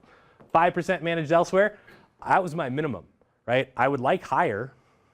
And back in 2013 and 2014, you know, you could go to Greeley and Evans and get much higher than 5% managed. It's definitely coming down. Is the cash on cash percent above positive, right? Is it still above 0? When I lower the rent, to what I think is kind of the really worst case of what I might get for rent. So I'm like, hey, I'm pretty sure I can get $18.95 for this 3-bedroom, 2-bath house, but if I can only get $16.50, because I'm like, man, I can't see it being below $16.50. You go look and you're like, I'd have 100 people wanting to rent this at $16.50 all day long. At $16.50, is my cash on cash still positive? Or at least break even? And if it is, that tells me, hey, if stuff goes really bad, I'm at worst case kind of break even. Does that make sense? Perfect. Can I get good financing? Is it an unwarrantable condo? Is it a building that I can't get financing on? Is it a dome house built into the ground made out of dirt? Right? Nobody's probably financing that. Is it in some markets, this becomes a question of, is it a $40,000 house? Right? A lot of lenders don't want to do loans on a $40,000 house. Why? Because your loan is $30,000. It's just not worth it. Right? And does this purchase greatly impact my future ability to go and meet my plan that I've developed from our first 4 slides? This is key, right? If buying this one house means I can't buy another house for 3 years, is it the right buy? Right? It's not just about the property. It's about what your plan is and how you're going to get there. Can I get reasonably priced insurance? Simple phone call, but it's important. You might make a phone call to the insurance company and they might tell you, nope, we actually can't insure that property. If you're buying multifamily and your electric panels only have 70 amps, you may not be able to get the insurance you want. So there's definitely reasons to call. Is it more than X% overall return on your investment in years 5, years 10, year 15? So I had some specific numbers for this, and I would look and I would say, does it meet this? I've got a question in the back, Royce. And does it pass my Blink? So how many of you have read Blink by Malcolm Gladwell? Yeah. So if you haven't read that, you should put it on your reading list. So your Blink is really, your subconscious is constantly collecting information. Right? Like for those of you that don't know me, you've already made a judgment call as to who you think I am. Whether you trust me, whether you wouldn't, right? Whether I'm going to sell you something at the end of class, which I'm not. Something like that. I do have candy in my car. It's 20 bucks each. No. But yeah, I do sell stuff in class sometimes, but it's for my kids. But does it pass your Blink? And Blink, for most people, it's like you kind of just, your brain goes, ugh, or, oh yeah. And I've literally driven up to a property with James where I owned a property 4 doors down as a multifamily on the same street. And I was like, yeah, I totally will go buy this property. Were you with us? I don't think you looked at the same property. And we drove up. We didn't get out of the car. And we both looked at each other and went, no way, right? And it was like there wasn't anything vastly wrong with the property. It didn't look run down. It was just, no, right? And your subconscious, right, science has shown this, your subconscious is taking in things that you necessarily don't notice. And that's what your Blink is. So if you feel that thought and you're like, ooh, this doesn't feel right, at least examine what's going on. Doesn't necessarily mean you shouldn't move forward, but don't just go, yeah, that's dumb. I've already run the numbers. At least listen to it. Question. So all of these points, with the exception of the Blink test, I feel like they might take a lot of time to research, and in this market, you don't really have time. And so do these questions get answered by, say, your agent when you work with them in a lot of cases, when they know your criteria, or do you spend a lot of time researching and like Sure. taking So time in the office? let's walk through and just take an example. So if I pulled a property that was on the MLS right now, and I pulled it up and we tried to go through this, right? Is it in one of these cities? You'd agree we can instantly answer that, right?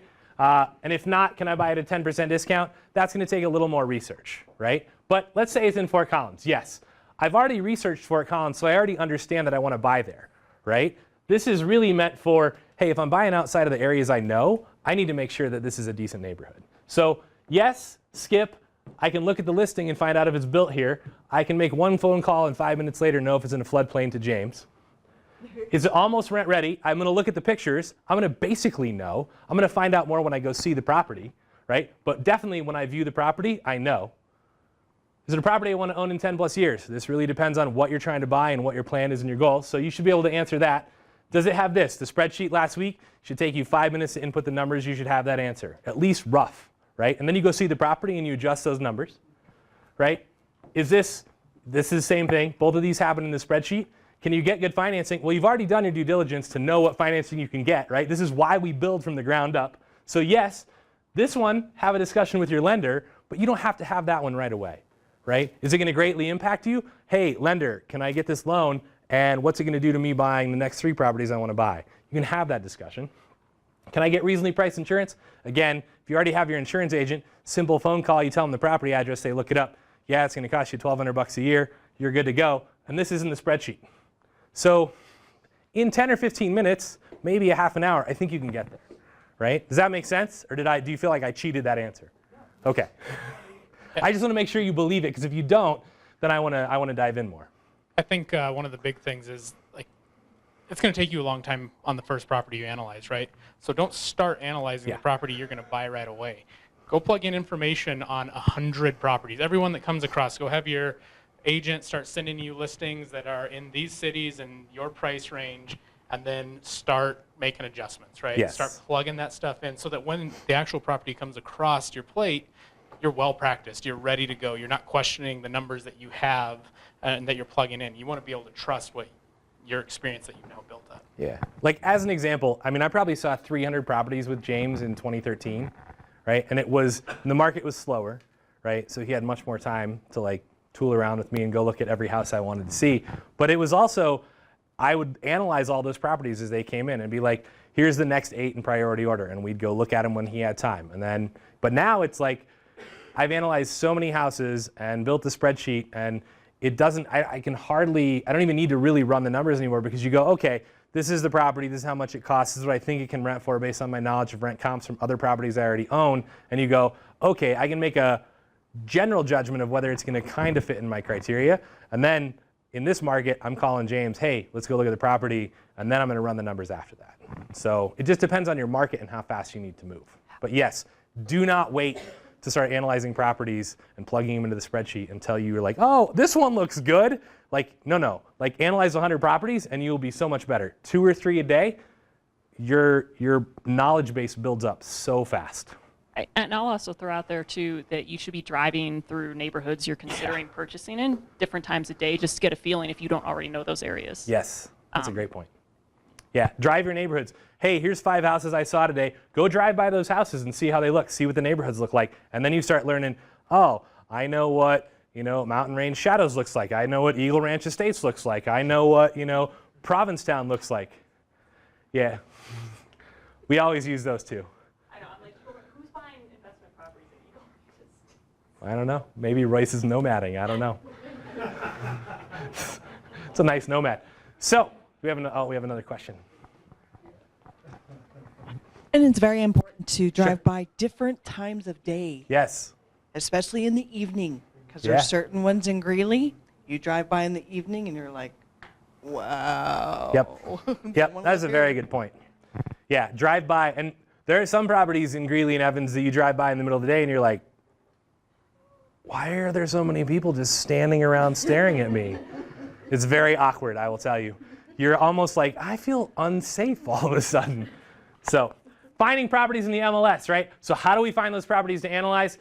James and Tammy can send these to you. You tell them what your criteria are. They're going to send them. They're basically going to send them using IRES. I hate saying that word. It's IRES. It's not an I. You can save your favorites. You can do all the analysis you want. But go look at the listings, right? If it meets your criteria, run the numbers, right? You can use the tools at jamesorr.com. You can use my spreadsheet. You can use your own spreadsheet. I don't really care, but run the numbers. If they look good, call James and schedule a showing, right? And it's really that simple. Like, it takes a long time, and there's a lot of stuff to get here and be comfortable with that. But if you see a property and you look at it and you go, this is in my criteria, it's got the cash on cash I want, don't sit around and debate it for a week. Go look at the property. Right? That's why we're here. It's why we're in this business. We're not here to wait for someone else to buy the deal from us. You can use coloproperty.com, which is the public version of Iris. Zillow, Redfin, and others, they update slower. So if you're looking at those and you're like, hey, this property's for sale, James, and he's like, it's been sold for 3 weeks, right? So they're not as up to date.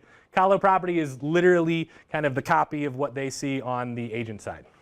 And I'll just add that the the data doesn't always syndicate correctly to some of those sites. Like I've recently been having issues with like HOA fees being wrong and inclusions being off. So just, go to Color Property if you really want to know what's right. Yep. Open houses. How many of you go to open houses? See the open house sign, you're like, oh, there's an open house, let's go. That's me all the time. Drives me crazy. Why are people running open houses? So people can see it. No. Yes.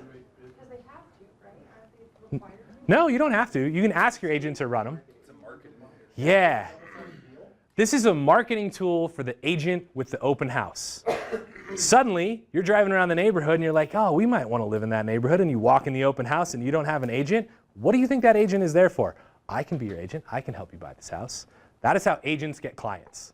It is very rarely how they sell the house, but it does happen. I'll just throw out there, we actually run open houses for our listings, but it's not really for that reason because we don't want to be stuck in that weird situation. Sometimes people just who wouldn't have otherwise come by, or their agent's not around or whatever, it just gives them a chance to see it. And especially at a hot price point, it gives you maximum exposure if you're getting multiple offers coming in. So, and sometimes I think agents who are not the listing agent will run those open houses, and then yes, they're absolutely there to get clients, but it's still a great chance to go through and see more properties. Yes, just be aware of why the agent is most likely there. And what Tammy's explanation that she just gave you is one of the reasons why I think James and Tammy are better than everyone else. Because they're not in it to get clients, they're in it to actually get you maximum exposure to help you sell your property. And I think you've actually sold a property from somebody who walked in or at least gotten offers. So it does happen. And my dad was a real estate agent for 40 years in Denver, and trust me, I sat through hundreds of open houses with him. Boring as hell when you're 8. Right? It's like there's not a video game in 1980 whatever that is fun to play for that long on that many weekends. But that's why he was doing it, right? He's getting maximum exposure, but he's also looking for new clients. After showing, so you found a house, you analyzed it, it met your criteria, it's time to go see the house. This is the fun part, right? I like analyzing stuff, but I really like seeing houses. And the more houses you see, the more you build up your experience and base of knowledge. If you've only seen 3 houses and you buy the 3rd one you see, that's rough. When I bought my personal residence, when I lived in Vegas, I looked at over 100 houses. It sucked. So, look at everything from the eyes of your future tenants. This is not your chance to be, oh, I don't really like the paint color. That bathroom could use some new tile. That's not what this is. How are your tenants going to view this when they walk through the property? Is it going to be easy for you to rent this? Are they going to enjoy living here?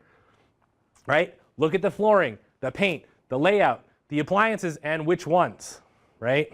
Tammy and James will cover this in their process, but they're making sure that the appliances you make an offer on are actually the appliances that are there at the time you buy the house, right? Bathrooms, kitchen, the size of the bedrooms. If you can stand in the bedroom and you can touch both walls both ways, that's a tiny bedroom, right? Who sleeps in that bedroom? Like a 3-year-old, right? It's hard to rent to people that want to live in that bedroom, right? Are there extra storage areas? Is there built-in laundry? Is it laundry hookup? What kind of heating system is it? Is it a boiler?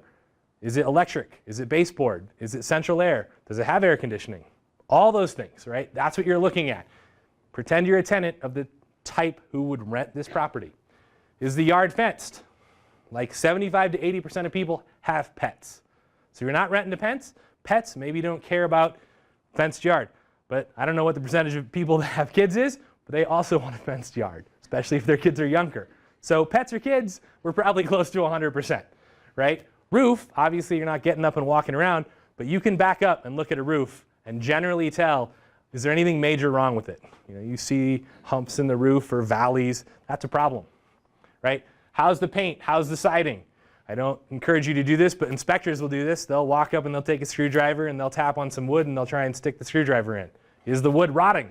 Right? I see this all the time. Yes. Like every inspector ever. Right? Don't do that yourself. Yes, don't do it yourself. Right? How's the crawl space? Right? Is there a lot of water in the crawl space? Is there a crawl space? Right? What do the gutters look like? Is it raining? Is there water pouring out of the middle of the gutters? Is this something that the majority of applicants would be attracted to? I think this is key. There are lots of properties that the majority of people would want to live in, but there's a set of properties where only like 5 to 10% of people would want to live there. That is not your ideal property to buy for a buy and hold property. How updated is it? Is it going to require updates right away, in the near future, 10 years from now? How's the curb appeal? So when you do a walkthrough of a house, when you're done walking through the house, you should then walk around the block. And you should probably walk a block in each direction from the house, at least. That way you can see, hey, I walked a block and I'm on Colfax in Denver. Right? But if you don't walk the block and you don't know Denver, you might not know. If you walk a block and there's suddenly a mobile home park, maybe that influences your decision. If you walk a block and there's a bunch of people standing around during the middle of the day staring at you, that may influence your decision. And then when you're done with that, go drive around the entire neighborhood. And if you see neighbors out or people out working on their yards, pull up, roll your window down, and have a conversation. You will not believe the information about the neighborhood that you will get. Like, it will end up being a 30-minute conversation. This happened to me once. I was considering buying a house, drove around the cul-de-sac, rolled the window down, said hi to the guy who was working on his yard. 30 minutes later, I knew every house that had been built that was stick-built versus manufactured, how long they had been there, who the good neighbors were, who the noisy neighbors were, which kid was smoking pot at midnight, like everything, right? This is important stuff, right? You would want to know this stuff, and who's better to tell you than someone that's lived in the neighborhood for 20 years that's looking to have a good neighbor move in, or a good landlord. People hate landlords in a lot of sense, right? If you're buying in a residential neighborhood where a lot of the homes are not rentals, most people, when they're like, oh, you're going to rent it out, they're not your friend initially. Make them your friend, right? Hey, go next door to both of your neighbors, or however many neighbors you have, get their phone numbers. Hey, if you see anything out of line, please give me a phone call, right? Make them your friend. Prove that you're going to be a great landlord and interested. Are most of the yards well kept? This is really crazy in some of the neighborhoods. Broken down vehicles. Are there cars up on blocks in the driveway that look like they've been there for months? Are there people just standing around? How many of you have ever seen a property where this is the case? It is eerie and weird. Like, it is uncomfortable. How's the neighborhood, right? Drive it before and or after the showing. Drive it at different times during the day if you're going to make an offer. During the showing, write down the things that need repair. This is one of the things that people struggle with the most. They're like, I don't know how to estimate these costs. This is where you start. Write it all down. I'm going to need to replace the kitchen. Vinyl. Okay, how big is the kitchen? Well, I'm 6 foot tall. Okay, kitchen's about 6 by 10. Perfect. Or 12 by 10, whatever it is. Right? Write that down. You can go estimate it later. Right? Everything that you see, write it down. The estimates are really easy to come by later. Then, when you're done with that, and later you're trying to estimate it, call the flooring company. Hey, got 12 by 10 of vinyl I need to replace in the kitchen. How much is that basically going to run? It's about this much per square foot. Great, thanks. I need a new shower surround. Call Home Depot. How much is a shower surround? Call a handyman. How much will it cost you to install this? Right? Don't make it complicated. Don't look at it as, I've got 43 things I need to estimate. I don't know how to do it. Is it 10,000? Is it 20,000? Break it down. Take one at a time. You can get really good answers to most of these really, really quick. And once you've done this once, you kind of know. I know what vinyl costs per square foot. I know what LVT costs per square foot, right? You're not going to remember all the properties you see after you see the properties. So if you don't write this stuff down, it's going to be really difficult. And generally, you're not supposed to take pictures unless you have permission. One thing that is important, I think, is kind of remove your biases too when you go to your showings. If you're going to nomad and you have to live there, maybe, definitely need to ask yourself, would I live there? But over time, like what you're willing to live in and what makes a good rental can be completely different things. Like my first property was 750 square foot, duplex on top, and like think about going back to that now, it'd just be like, oh, horrible to have to live in that. But it was a great place, it's a great rental, it was great at that time. But make sure you don't let those biases stop you from buying a good rental property. And it should still be safe and all of those things, but it doesn't have to meet your living criteria necessarily. Yeah, and if you, James will tell you, right? If your wife is like, hey, I'm not living there unless it has, new flooring, maybe you put new flooring in and then you move in, right? But if it's like, hey, we need to remodel the whole house, you know, that probably doesn't work for a You rental. just don't show it to them till closing. Yes. You're engaged how? I know, it's a miracle. That actually happened. Yeah. He literally didn't show her till closing, and then they moved in to the 750 square foot duplex. You're a lucky man. So at the showing, discuss the rent range for the property, right? James and Tammy can pull rent comps. They could probably, I don't know if you guys hand them out when you go to the property, but they can definitely run them. You can go look on Craigslist and Zillow and do comps yourself. But if you don't have an experienced agent who's seen hundreds and hundreds and thousands of properties and knows what the market's doing and knows where rent's at and has a lot of other clients who are renting stuff who we can easily ask, hey, what'd you get on that property on this street? 1995. And then he can share that with the client he's currently with your permission. That's pretty amazing because now you actually have real comps. Always be aware of who is at the showing. Why does this matter? Huh? Competition. Great answer.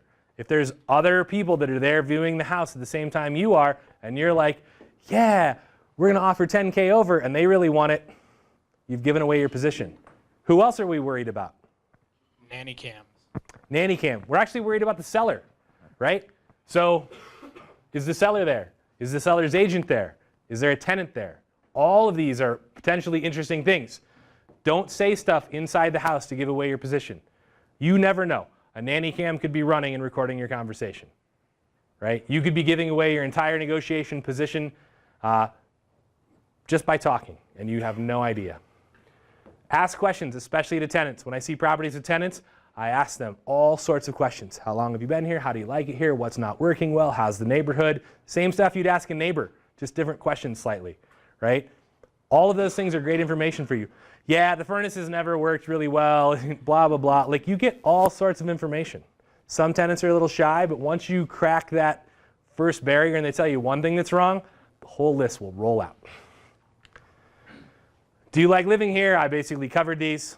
How much are you currently paying for rent? This is a great question to ask. I've had the seller say this is what they're getting, and then the tenant says, yeah, I pay $650, and the owner says $850, and you're like, well, something's going on. So your blink is important. We still talked about this. Use your blink wisely. Any questions on the showing? I just pulled a James. I asked and then I didn't look. That was terrible. It's like he's here. So analyze the property. Run rent comps on Craigslist or Zillow or wherever, right? If you're buying a property and it's here, we're not looking like all over Fort Collins for comps for that property. We want to see what stuff in this area is renting for that's roughly the same size, the same number of bedrooms, the same number of bathrooms. It would take 2 hours to teach a comp course, so I'm not teaching it tonight. Or you can ask a property manager. If you have a property manager, send in the address, hey, what do you think this would rent for? Because they have all sorts of properties in that neighborhood that aren't necessarily for rent, that they know what they got for rent for. So ask them. What kind of tenants are these properties going to attract? Are they the kind of tenants that you actually want? Do you want to own it in 5, 10, 15, 30 years? Are you going to be happy with it in your portfolio? Some of the same stuff we talked about as criteria before you go look. Now you've seen it. Does it still match?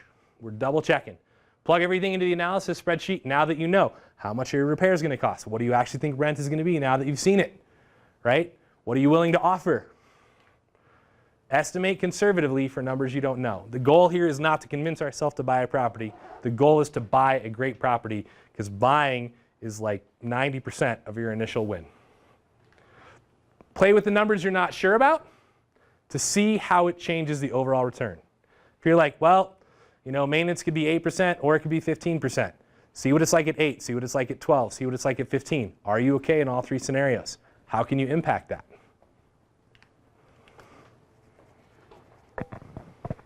All right, so with nomading, the idea is moving every year, right? And for it to be a... After 12 months, yeah. It could be every year, every other year. So the traditional loan is given to you because you're going to live there.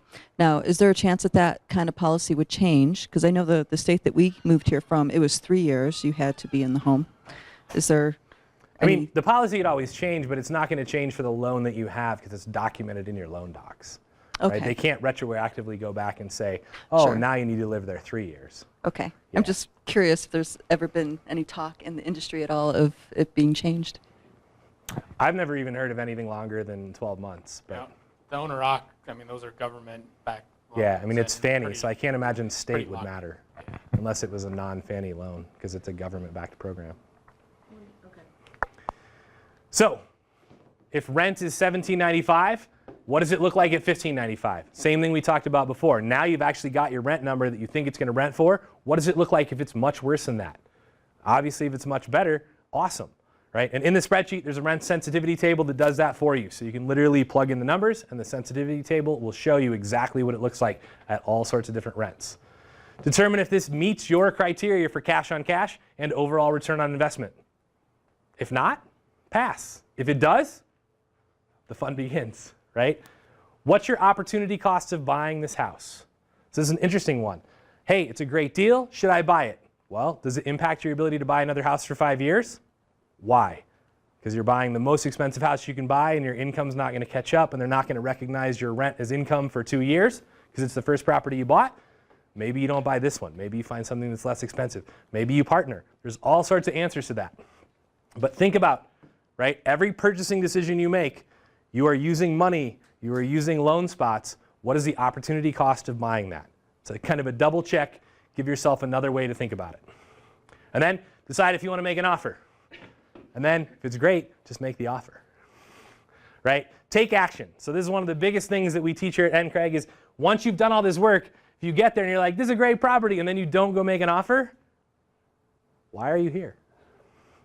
How is that going to help you get to your goal, right? This is the hard part. Writing an offer and committing is hard, right? But that's what actually gets you further down the path. Even when there's doubt. Most of you, I cry all the time. Let's get that out of the way. Movies, commercials, whatever. But the very first deal I did, I was in tears because I was worried. Is this the right thing to do? Too bad. Just move forward, right? Like you've already done all the work.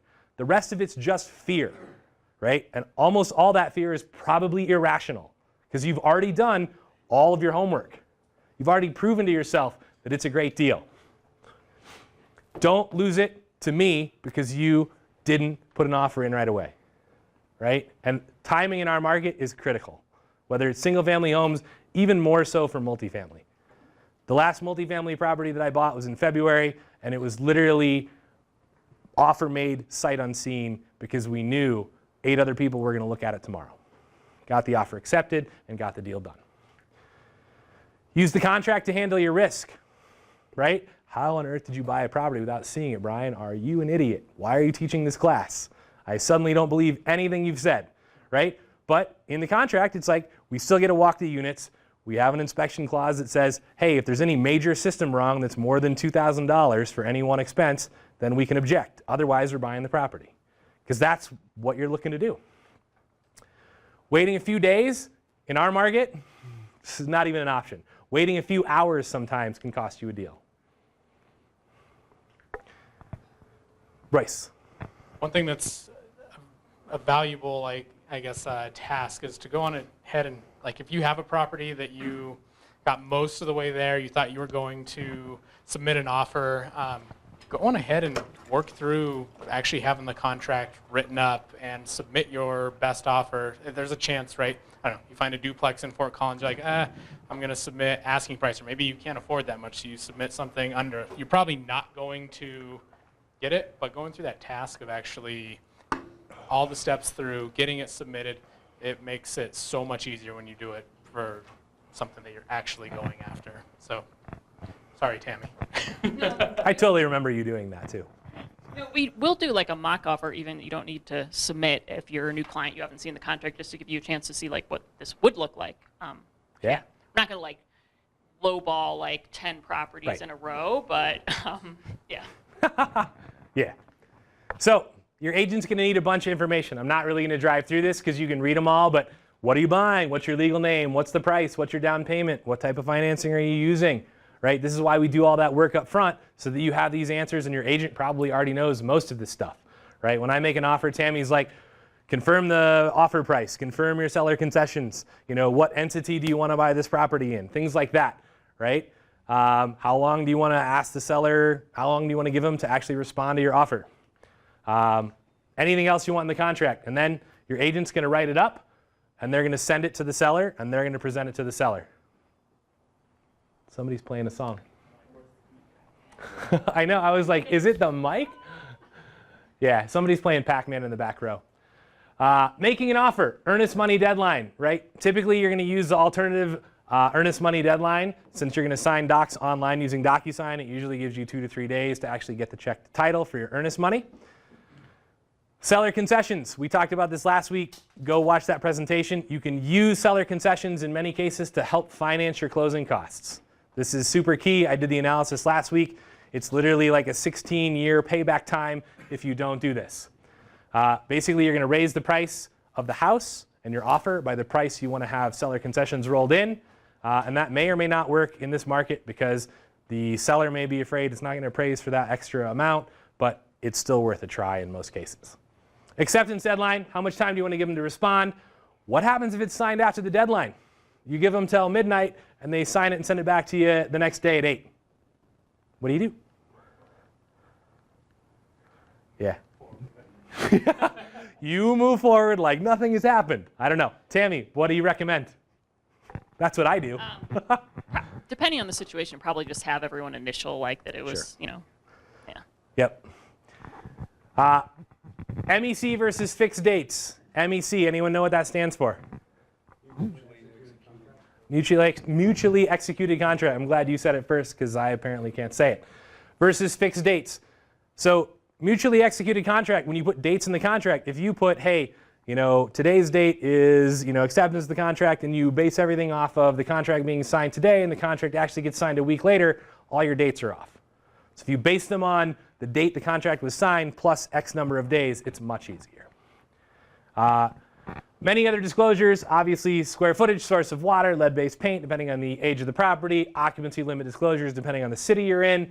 All those are going to get signed. If the property is tenant occupied, the agent's going to use the income residential version of the contract, which is slightly different, which then provides you copies of leases and copies of other things related to the rental of the property.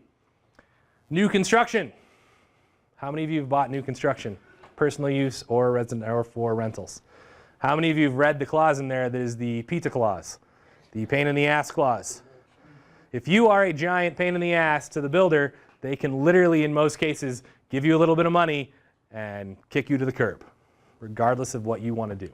So, one of them, if prior to closing, seller determines in seller's sole and absolute discretion. How much say do you have in that? 0. Right? That seller is unable to work cooperatively with buyer, seller shall have the unconditional right to terminate this agreement by paying $1,000 and returning any earnest money.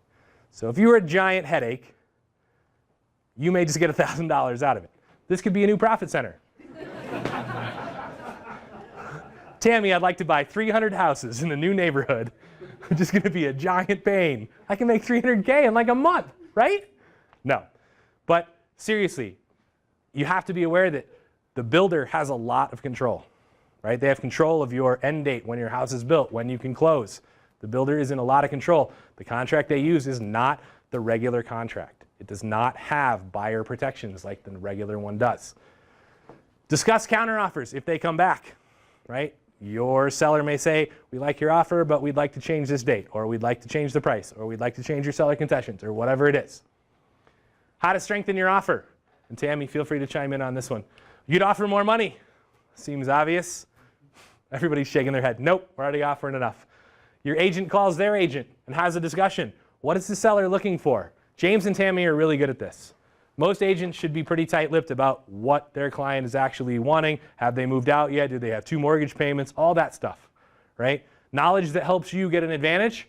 But if your agent calls their agent and says, hey, you know, we have a client that really wants to buy the house. What is your client looking for? We'd like to make this a win-win for you. Tammy and James are very, very good at this. Are they looking to close fast? They want to close in 7 days versus 3 months. Do they need time to do a 1031 exchange and they want to close in 6 months? Right? What are you willing to do? Find that information out and then try to accommodate it. You could waive your inspection. You could still have it inspected so that you know what's going on, but you could waive, hey, I'm not going to object to anything that comes up in inspection. Waive appraisal, right? These are all things you should discuss with your agent to make sure that they are things you want to do, but they can definitely strengthen your offer.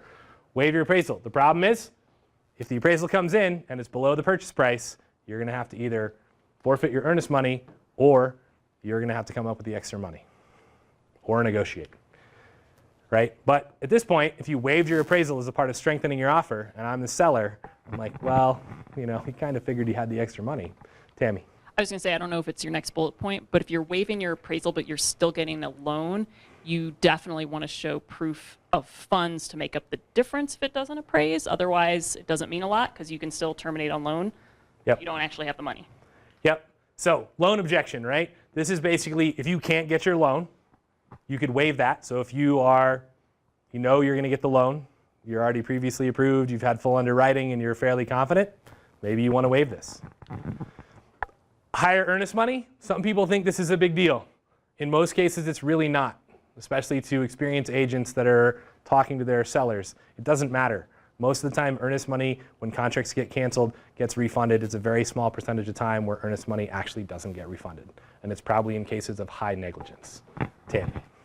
I was just going to say, I think it could sweeten the deal if you're waiving, if you have all your deadlines like really soon, Yes. and then your earnest money goes hard like 7 days in or something, which I Yes. wouldn't recommend to you as the buyer, but that would probably make it more appealing to the seller. They're like, sweet, if you screw this up, you get that money. Yep. And so that's a great point. I actually had a deal that was exactly like that, and 7 days in, $25K went hard. It was a multifamily purchase, and it was like, oh my gosh, right? Because if the loan doesn't come through, and it was my first time working with this particular lender, I was like, I'm out $25K here. They're not renegotiating. So offers accepted. Awesome. You've taken all the action. You figured out your goals, you figured out your plan, you went out and analyzed properties, you figured out your buying criteria, you made an offer, and it got accepted. So what do? Some of the simple stuff, right? Schedule the inspection before the deadline. The inspector is going to go through the house and inspect everything.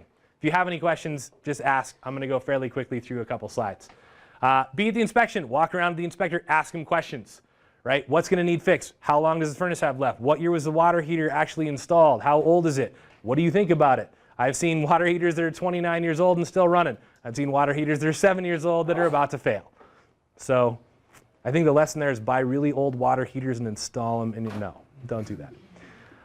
And point out questions. Your inspector has about a 3-hour window to go through the house. You have a set of eyes and you have a brain. Help him, right? Like, hey, this doesn't seem right to me. He may not see it. It's not a fault of him. It's just he only has so much time, and he's focused on his criteria in his list to make sure he covers the major systems in the house. General maintenance and needs to be fixed are different. When I sold my very first house, the couple that inspected it, the inspector walked around, and they were new homeowners, and he told them, you know, you're going to eventually need to paint this outside trim, and you're going to need to like replace this dishwasher in a few years. And literally their inspection objection listed everything he said. And I was like, this is not stuff that's wrong with the house. This is part of home ownership. Like, you're going to have to take care of the house. That's not my problem. So we finally got around that. But figuring out what actually needs to be fixed. Hey, there's an electrical issue in the breaker box. That's something that needs to be fixed, right? Life, safety, health stuff. Fix that. You can test for all sorts of stuff, radon, mold, asbestos, meth, sewer line, septic, right? I'd highly recommend that you at least test your sewer line. Make sure, especially if the property is older, sometimes even if it's brand new, that your sewer line is good and has no issues. Sewer lines are expensive to replace. Report gets emailed to you within a day or two, and then you can decide whether you're going to object. Typically, this is for major things that you did not see during your showing. If you see a hole in the roof, you knew there was a hole in the roof. If you object to that, and I'm selling the house, I am not working with you because I feel like you are not operating in good faith, right? If you know the roof needs replaced and you're like, I'm objecting because the roof looks bad after your inspection, but you already knew it, your offer should have already contained that. Hey, I know the roof needs to be replaced. This is why I'm offering $10K less. But you can ask for whatever you want. Seller can accept your inspection objection. They can counter you, or they can literally do nothing. If they do nothing, the contract gets canceled unless you do something, which is withdraw your inspection objection. So that's one negotiation tactic that sellers will take. I'm just going to ignore you until the deadline passes, and we'll see if you withdraw. Resolution gets signed if needed. Other deadlines, lots of them. Title company is going to send you a preliminary title commitment. Review this, call an attorney if needed. James and Tammy are not attorneys. They cannot advise you on oil and gas rights and things of that nature, so call an attorney. This basically shows the chain of title and conditions for issuing the title policy. Hey, I'm buying an LLC. They're going to need the operating agreement for that LLC. Things of that nature. So read that, see what you need to do. If anything changes, you'll get a new copy. Price changes, the loan amount changes. It'll all get updated and sent to you. HOA docs. Please read your HOA docs. How many of you like to read HOA docs? Yeah, read them. No joke. Read them, especially around what kind of pets can you have, right? What can you have in your yard? What can you do to the house? Read them so you understand. Can you actually make it a rental? There are some HOAs that basically say the only rentals you can do are longer term. So if you're like, hey, I'm going to make this a VRBO or Airbnb house, nope, can't do it. 30 days or more for each person renting. Seller's property disclosure. This essentially protects the seller. Lots of sellers don't want to fill it out. They'll just like line through it and say, didn't live there because it was a rental. If this is you selling a house, don't do this. This is your protection for telling everything you know about the property so they can't sue you about it later. Read this. Helpful to have this and give to your inspector. Say, hey, they said there was a water leak in the roof 3 years ago. How is it now, right? Use that to your benefit. Final walkthrough. You've got through inspection, you've got through your contract, your loan stuff's all good. Go walk through the property right before closing. Usually for me, this is about an hour before you go to closing. You drive to the house, you walk through it, and you drive to closing and close. Why do we do this? To make sure that it's actually what you thought you were buying. Are all the appliances you thought you were getting still there? Did they leave anything they were supposed to leave? Is the house clean? Is it empty? Are they still living there? Is someone else living there? Right? All sorts of stuff, right? Make sure the condition is as agreed, right? Are the blinds, the ceiling fans, right? In Vegas, I lived in Vegas from 2009 to 2012, so right after the market crash. And there were lots of foreclosures. The one foreclosure I saw, the person had actually taken the staircase out. There was no stairs to the second floor. So make sure your house still has stairs to the second floor when you go. It was crazy. I was like, serious? Like, I mean, I know people were angry, but that was like above and beyond. And it looked like they had never been there. That's what was weird. It was just like there were no stairs and there was a second story. Is there anything broken or damaged that wasn't before? Did the tenant move out and put a bunch of holes in the walls? Go to closing. Transfer your utilities effective on the closing date. If you're buying the house, you own the utilities for the day you buy the house, even if you close at 5 p.m. So transfer them ahead of time. If you try to transfer them that day, it usually takes the utility company a day or in some cases a couple days to actually transfer them to you. Start insurance coverage effective on the closing date. That is also your day. The house happens to burn down on your closing day and you don't have insurance, it's going to be you unless you haven't bought it, and then there's going to be some weird stuff. Yeah, this is why we drive by the house an hour before you close. Can't close without that in place unless you aren't getting a loan. The lender is going to verify you have coverage. What to bring to closing slightly varies. Money, form a cashier's check. You cannot show up with a suitcase full of money, right? Although that would be fun. You can have them wire it. Picture ID, usually it's 1 or 2 forms, depends. Anyone else who needs to sign on any of the documents. So if you have somebody co-signing on your loan, they're probably going to need to be there. They can always do a mail-out closing if they're out of state or whatever, but in general, find out who needs to be there and who needs to sign. Seller might be there. You can request a separate time. So if the seller and you have had some bad words or whatever during the process and you just don't want to see them, just tell James and Tammy and they'll schedule a separate show or a separate closing for you. I have had a seller ambush me at closing, so it's always fun. Sign the documents, lots of them. Read and ask questions as much as you need. I'd highly recommend if you are the type of person who is going to read every single document that you ask for your closing documents ahead of time and read them. Title agents will not be your friend if you sit for 3 hours and read every document. And then, I don't know if I can allow this to be in there. No, it's not like a negotiation. It's like you're signing it or you're not signing it.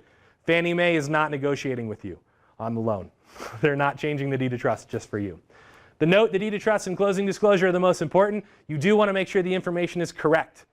They do make mistakes. Is your name spelled correctly? Get that fixed, right? Is the address correct? Get that fixed. Is the county correct? All of those things. Do you have something? No? The seller signs a deed, which is typically a warranty deed. We cover deed types in a different class, and that transfers ownership. After closing, deed gets filed electronically with the county. Title company will handle that for you. You will get a copy back in mail. You will also get a copy, likely, of a little postcard that says, for $85, we will send you a copy of your deed. Do not pay this. Just come give me $85 instead, because you can get it. Basically, you will already have it, and it's free. That's a company that's offering a service, so it's not a scam. They are providing you with a deed for the money you're giving them, but it's as close to a scam without being a scam that you could get. Owner's title policy gets mailed to you within 60 days or sent through email at this point. If not, call the title company or your agent and they will get it for you. File all the documents in your filing system. So if you've come to the class on bookkeeping, this is the time. Don't wait 3 months till you buy another property. This is the time to go home while it's fresh in your mind and file all of your stuff. Scan it in, get the documents from title electronically, put them in your filing system, and go from there. The longer you wait, the worse this becomes. Ask me when I did a lot of refis all at once and then didn't deal with it for like 6 months. It's no fun. Go change your locks. Have your property manager change your locks, and go push that little purple or orange button on the garage door opener and reset the codes. You have no idea who has that pre-programmed into their car. Do not let that be the downfall of your rental property. Most people will not do that. Get the property rent ready. We covered this in another class. Do all the necessary work and maintenance. Talked about changing that. Have your furnace and AC serviced, right? Your inspector could be like, hey, they've been recently serviced, great. But normally, make sure this is good. Make sure your smoke and CO detectors are good and new and working. Fix any items from the inspection report. Every time I buy a new property, I look through the inspection report and I go, what's going to prevent me from having issues with my tenant? How do I lower the number of phone calls I will get from my tenant? Have all that stuff fixed up front. Save yourself some time. Any other needed repairs? Have the unit cleaned, have carpets cleaned, whatever you need to do to have it be rent ready, and then rent it to an amazing tenant. Go review the classes we have on this. This is literally like, I don't know, 8 to 10 hours of classes on this slide alone. Advertise as early as you can. If you can advertise right when you put it under contract, do that, right? Do get permission. Take it from me. If you post pictures of their stuff online and they see it, they don't like it. Did that once. Haven't done it since. Take calls, pre-screen, do the showings, take the applications, screen your tenants, sign the lease, manage the property, take care of the maintenance, right? All the normal stuff. That's entirely other classes. Exit strategies. Remember at the beginning when we said start with the end in mind? Hopefully you decided how are you going to exit this property before you actually bought it. Are you holding it until you die and passing it on to your kids? Are you lease optioning it? Are you selling it in 10 years? What's your goal, right? And if that one goal that you have, that's your first one, doesn't work, do you have an alternative? If you're partnered with somebody and you're like, yeah, we're going to buy this property, in 5 years we're going to sell it, we're going to make a lot of money, and 5 years from now the market is down, hopefully you've already had that conversation. If not, things are probably not going to be much fun. So, talked about possibilities. Sell it using an agent, for sale by owner, lease option, owner finance it to somebody, hold on to it, right? Make it your heirs' problem and not yours. So, last thing, what do successful investors do? Number one, take action. I can't stress it enough. If you don't take action, it's hard to make progress. The why in you taking action is really going to be your motivation. So again, go back to those first 4 slides, understand your why. Hustle. Got to go fast. This is why we do all the preparation work to enable you to be quick with your decisions and be confident in your decisions. So when something comes up, once you've taken action, it's the hustle that allows you to buy the property. Have some grit, have the courage and resolve to get through anything. Things are going to go wrong in this business. You're going to try and buy a property, you're going to buy it, something's going to happen, a tenant's going to destroy something. Just accept it as it is, figure out how to get through it, and continue moving forward. Make decisions and follow through. Make them quickly if you can. Talked about that. And treat this as a business. Right? All of you are here because you want to have a business, not a hobby. If you wanted to have a hobby, you'd just buy one house, move to another house, and keep it as a rental. Right? And that's how a lot of landlords start. It's also how a lot of landlords end. Right? They're like, oh, I rented to a terrible tenant, so I sold the property. And that's the end of their landlording. And then they tell terrible stories about the one bad tenant they had, when in reality, they just didn't do their homework and do it correctly. So treat your business as such. We're here to make money. And this presentation probably could have been about 250 hours long. There's a ton of content on James's site, on the podcast. So go look at that. If you need more information, see me or Tammy or Royce or anybody after class, listen to the podcast. But otherwise, that is all I have, and I'll take some questions.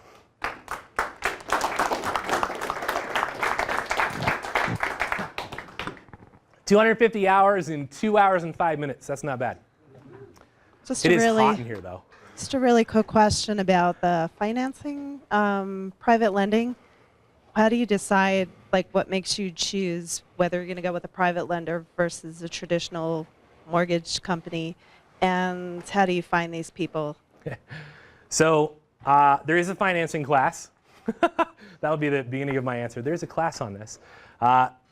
In most cases, you're probably using traditional financing, right? You're probably going and getting a Fannie Mae loan or an FHA loan or a VA or USDA loan. Private money is usually starts with family and friends, or it starts in this room, right? And you're like, hey, I'm looking to do this, and someone says, well, I'm looking to loan money, right? But a lot of the, exclusively for me, the private money that I have done has all been family or friends, right? People I know that, you know, I asked once and they said no, and I asked again and they said no, and I asked 20 times, and the 20th time they finally said yes, right? Because they had seen the pattern, they had heard about the successes, and eventually they're like, hey, I'm making 0.5% in my savings account. I'd much rather make 6% with you, right? And it's secured by a property. So in most cases, I think the majority of people initially are using traditional financing, but you know, if you have a rich uncle that has $10 million in the bank, you know, or you can get adopted by a rich uncle, you know, whatever works, you know. But I think most people are traditional financing. Yeah, traditional, or if you have like a unique situation where maybe you don't qualify for conventional, you might go with like a portfolio lender like First Bank. So it's not conventional financing. Yes. They can make some adjustments. You might be going with like an ARM product instead of 30-year fixed, although they have some of those options as well. So portfolio lenders are, you know, are lenders that back and hold the loans themselves instead of selling it off to, you know, whomever else. So that's another good option too, versus going maybe directly to private. Yeah. But if you have access to private, that can be a great option. Yeah. Yeah, I would say the majority of investors are using either traditional or portfolio, right? A loan from a bank. Yeah. Other questions?